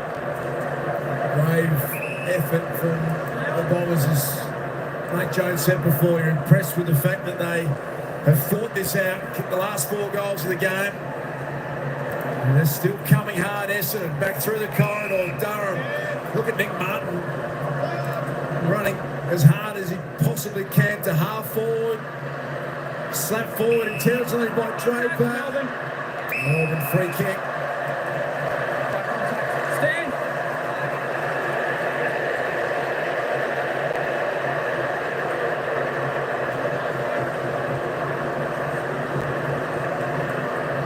Salem has it at half-back.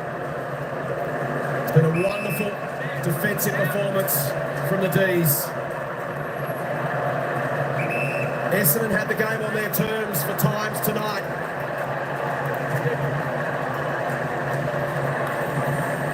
Melbourne stuck to the task.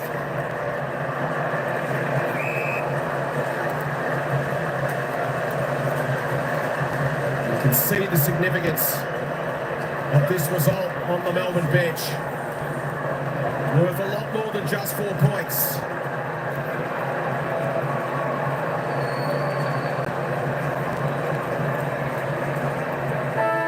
And the D's snatch 4 precious points away from a fellow finals aspirant. Melbourne back-to-back wins and a significant step towards September.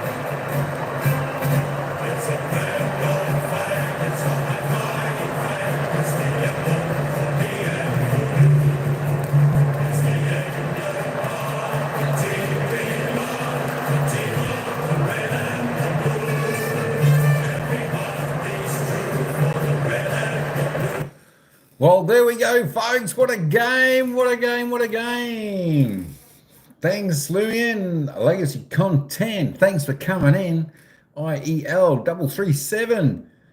Good stuff. All right, hang on a minute. Let me play it. 17 at three-quarter time, and in the end, 5 goals apiece in the last quarter. 17 points, the final margin.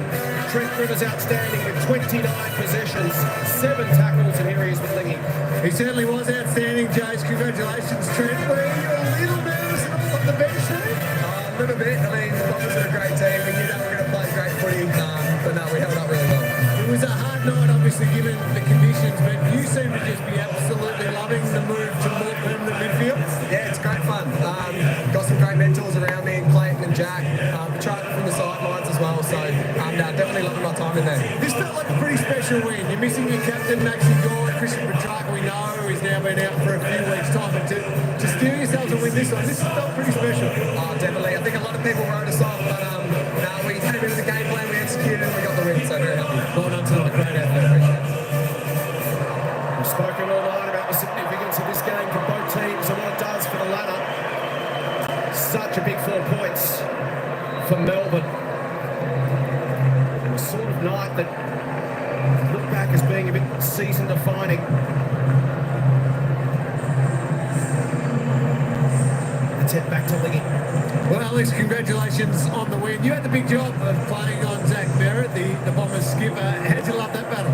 Yeah, he's, in my opinion, he's the best player in the comp at the moment, so I knew the task that was at hand, but we had the high half backers that helped out tonight. They did a tremendous job, and yeah, to come away with a win, home deck, is so important for where we want to get to at the end of this year. What are you trying to focus on when you have a role like that? Because you still have to win the footy, you still got to join in the attacking side, but you know how good he is. What are you looking into? That's all on my preparation. When I get told I've got the job, I make sure I watch a fair bit of vision and probably understand their strengths, but also know what my strengths are in the one-on-one battle as well. But yeah, to take it one-on-one with the best player in the comp, something I'll be telling the kids for sure. You were sensational at it. What about the end there when they were coming at you? Centre bounces, they were rolling the dice on the move. What were you guys trying to do to stop that?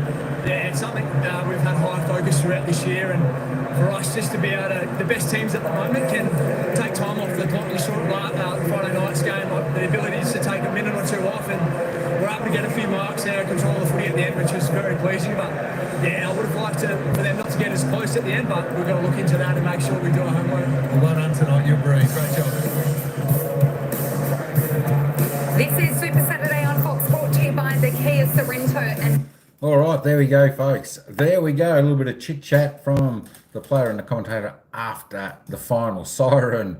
I tell you what, it was a cracking last quarter. Both teams, they kicked accurate, both teams. They both scored 5 goals each in that last quarter when Melbourne were running right away from the Bombers. The Bombers said, wait a minute, let's get this margin back again. And of course, once the rain stopped, which favoured Melbourne, the Bombers came back into the game and fell short by only 17 points. But another fantastic game here at the MCG tonight. Melbourne running out victors by 17 points over the Bombers. All right, let's have a little bit of a look for all the good folk out there who love to have a look at the stats of their players, their favourite players. So let's have a little bit of a look. And we see there it was Ed Langdon for Melbourne was the top possession getter there with 31 disposals. Have a look at that. Fantastic game. Fantastic on such a wet night. Big bowl. Nice one. Thanks for the stream. My daughter is at the ground sitting. Oh, wow. Go Melbourne. No worries. Thanks very much for coming in. I tell you what, she's going to be happy. She's going to be very, very happy. I think, yeah, the last 5 minutes, she would have been a little bit nervous with the way the Bombers were coming back so hard at Melbourne. But I tell you this, apart from maybe the final 7 minutes, Melbourne really were in control of the game all nine. Essendon tried to plough through the defence of Melbourne, but Melbourne just brought a lot of pressure. And I think thanks to the wet weather, I think Melbourne are a good team in the wet weather. And of course, without their two guns, Petrarca and Gawn, they did exceptionally well. So got to be a big congratulations to Melbourne. But yeah, would have been exciting there the last 5 minutes when they got to within about 3 to 4 goals of the D's. It would have been good. Would have been exciting for the Bombers on the chase back, and it would have been nervous times for the Melbourne fans seeing the Bombers coming back so hard and fast. But in the end, the best team won on the night, and of course that was Melbourne. We'll have a look at the ladder in just a moment to see where they positioned up now. And they're looking good for the run to the finals. Just going back to the disposal getters, your stat players. Ed Langdon, 31, 15 kicks, 16 handballs, 8 marks, 4 clearances. Great game. Also, Trent Rivers with a cracker of a game with 29, 15 kicks, 14 handballs, 8 marks, 7 tackles, 8 clearances. What a game. Quite possibly be the best on ground will be Trent Rivers. Jordan Ridley with 29. Another great game there. 23 kicks, 6 handballs, 10 marks. Fantastic. 28 to Dylan Shield, who came into the game late there for the Bombers. Nicky Martin there with 26 for the Bombers. Let me just scroll that down a little bit. Clayton Oliver, well, even though he had 25 possession, again, I feel he didn't really have that big of an impact. He just did his role. Unlike the old Clayton Oliver of old that we've seen that just burns the game up and puts it on his terms. But that's all right. That's good signs for the weeks following for Clayton. Alex Neil Bullen, 25 there. Zachy Merritt for the Bombers. Well, 25, but was reasonably well held there tonight. Not a great deal of damage for him. Stephen May did fantastic, holding the defence up there from Melbourne out in the back line. Bombers still haven't beaten good side this year. I know. Can you believe it? Can you believe it? We'll have a look. We'll have a look and see who these teams have got coming up next week in just a moment. That's the thing. That's the thing. The teams above them, I tell you what, they're playing great football. The teams under them, they're all struggling, vying for that position. So we'll see what happens with these two sides anyway in the coming weeks. But it's certainly a bottleneck in that for that top 4 position at the moment. Let me just run down here. Jack Viney for 20, Stringer for 20.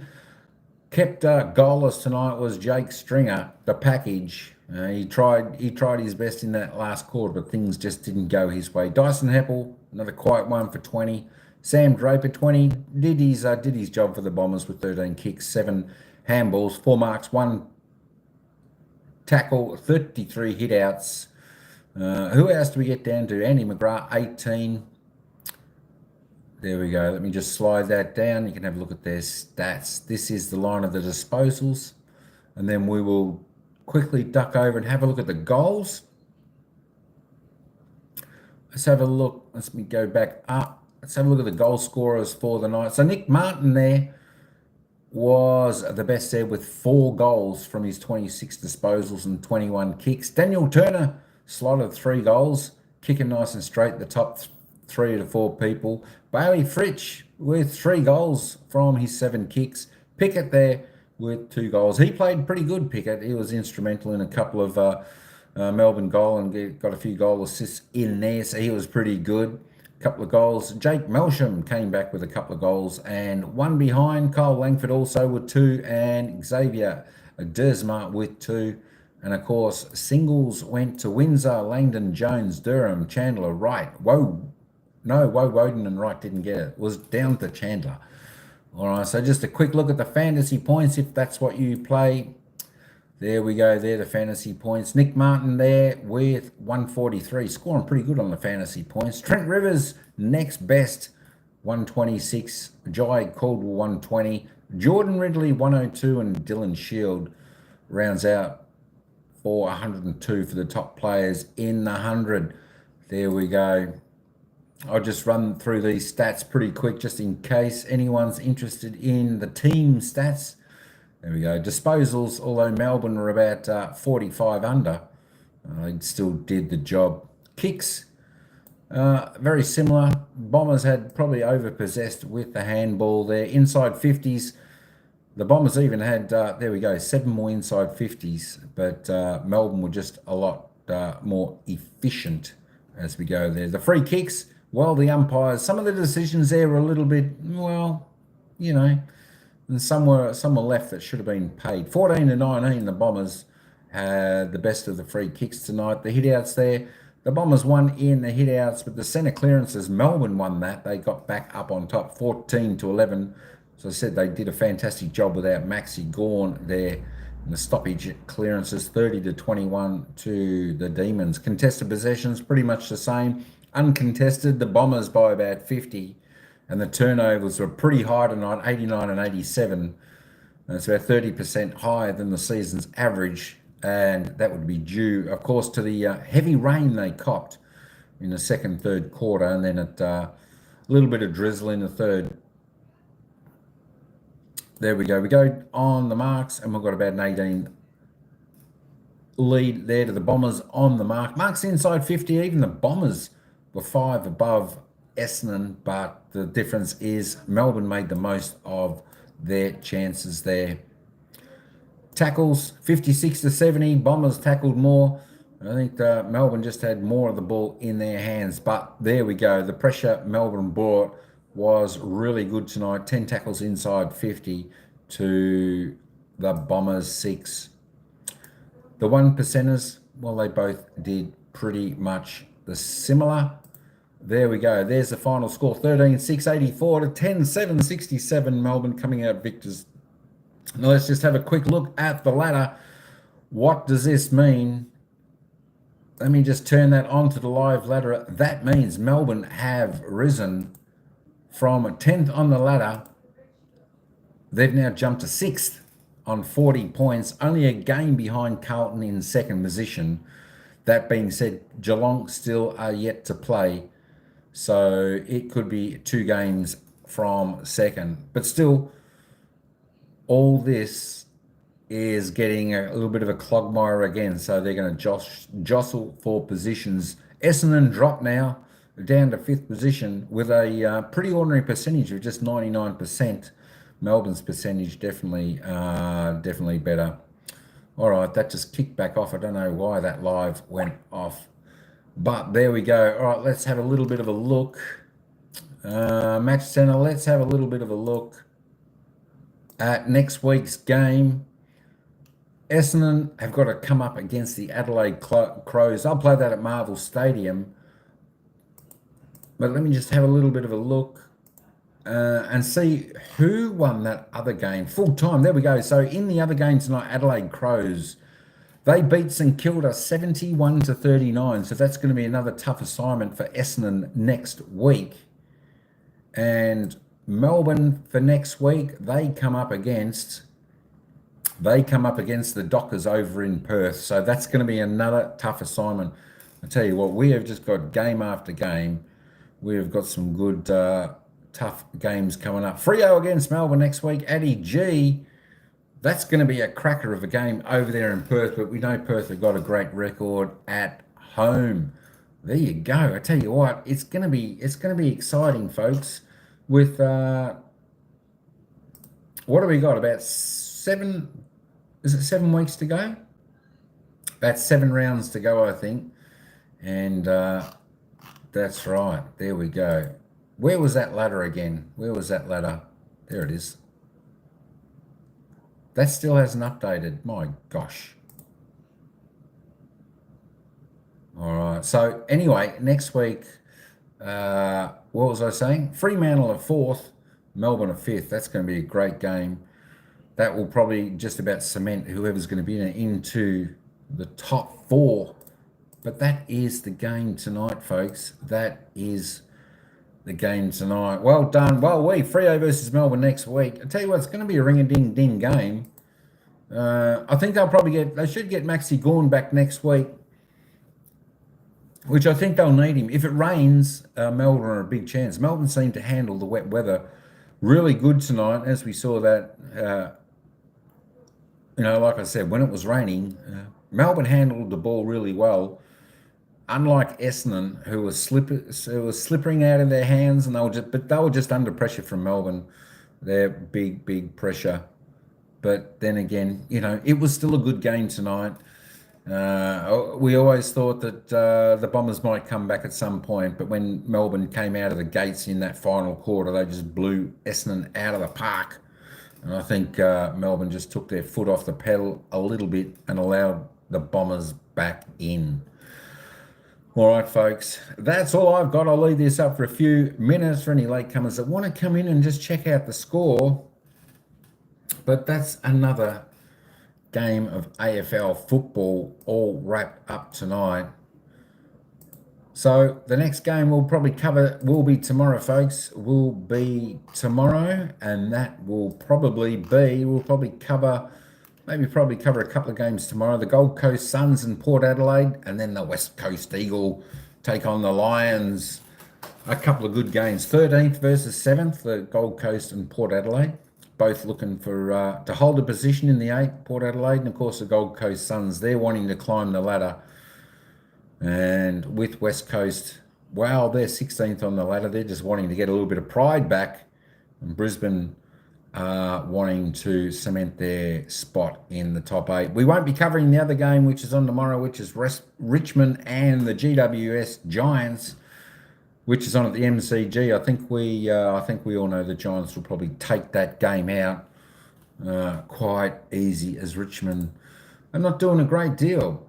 So there we go. We had the votes there tonight. The poll came in 47 votes. Of course, that the people voted correctly tonight. 59% with Melbourne, 40% Essendon. There was a couple of close games today where the poll votes was really close on the decisions, what they chose. But tonight it was Melbourne victors over Bombers, 13-6-84 to 10-7-67. Congratulations to Melbourne.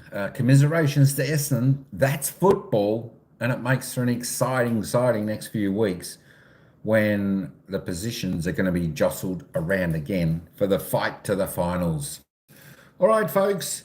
Till next time, ciao for now. We'll see you in the next live, which will be tomorrow when we come back for the game.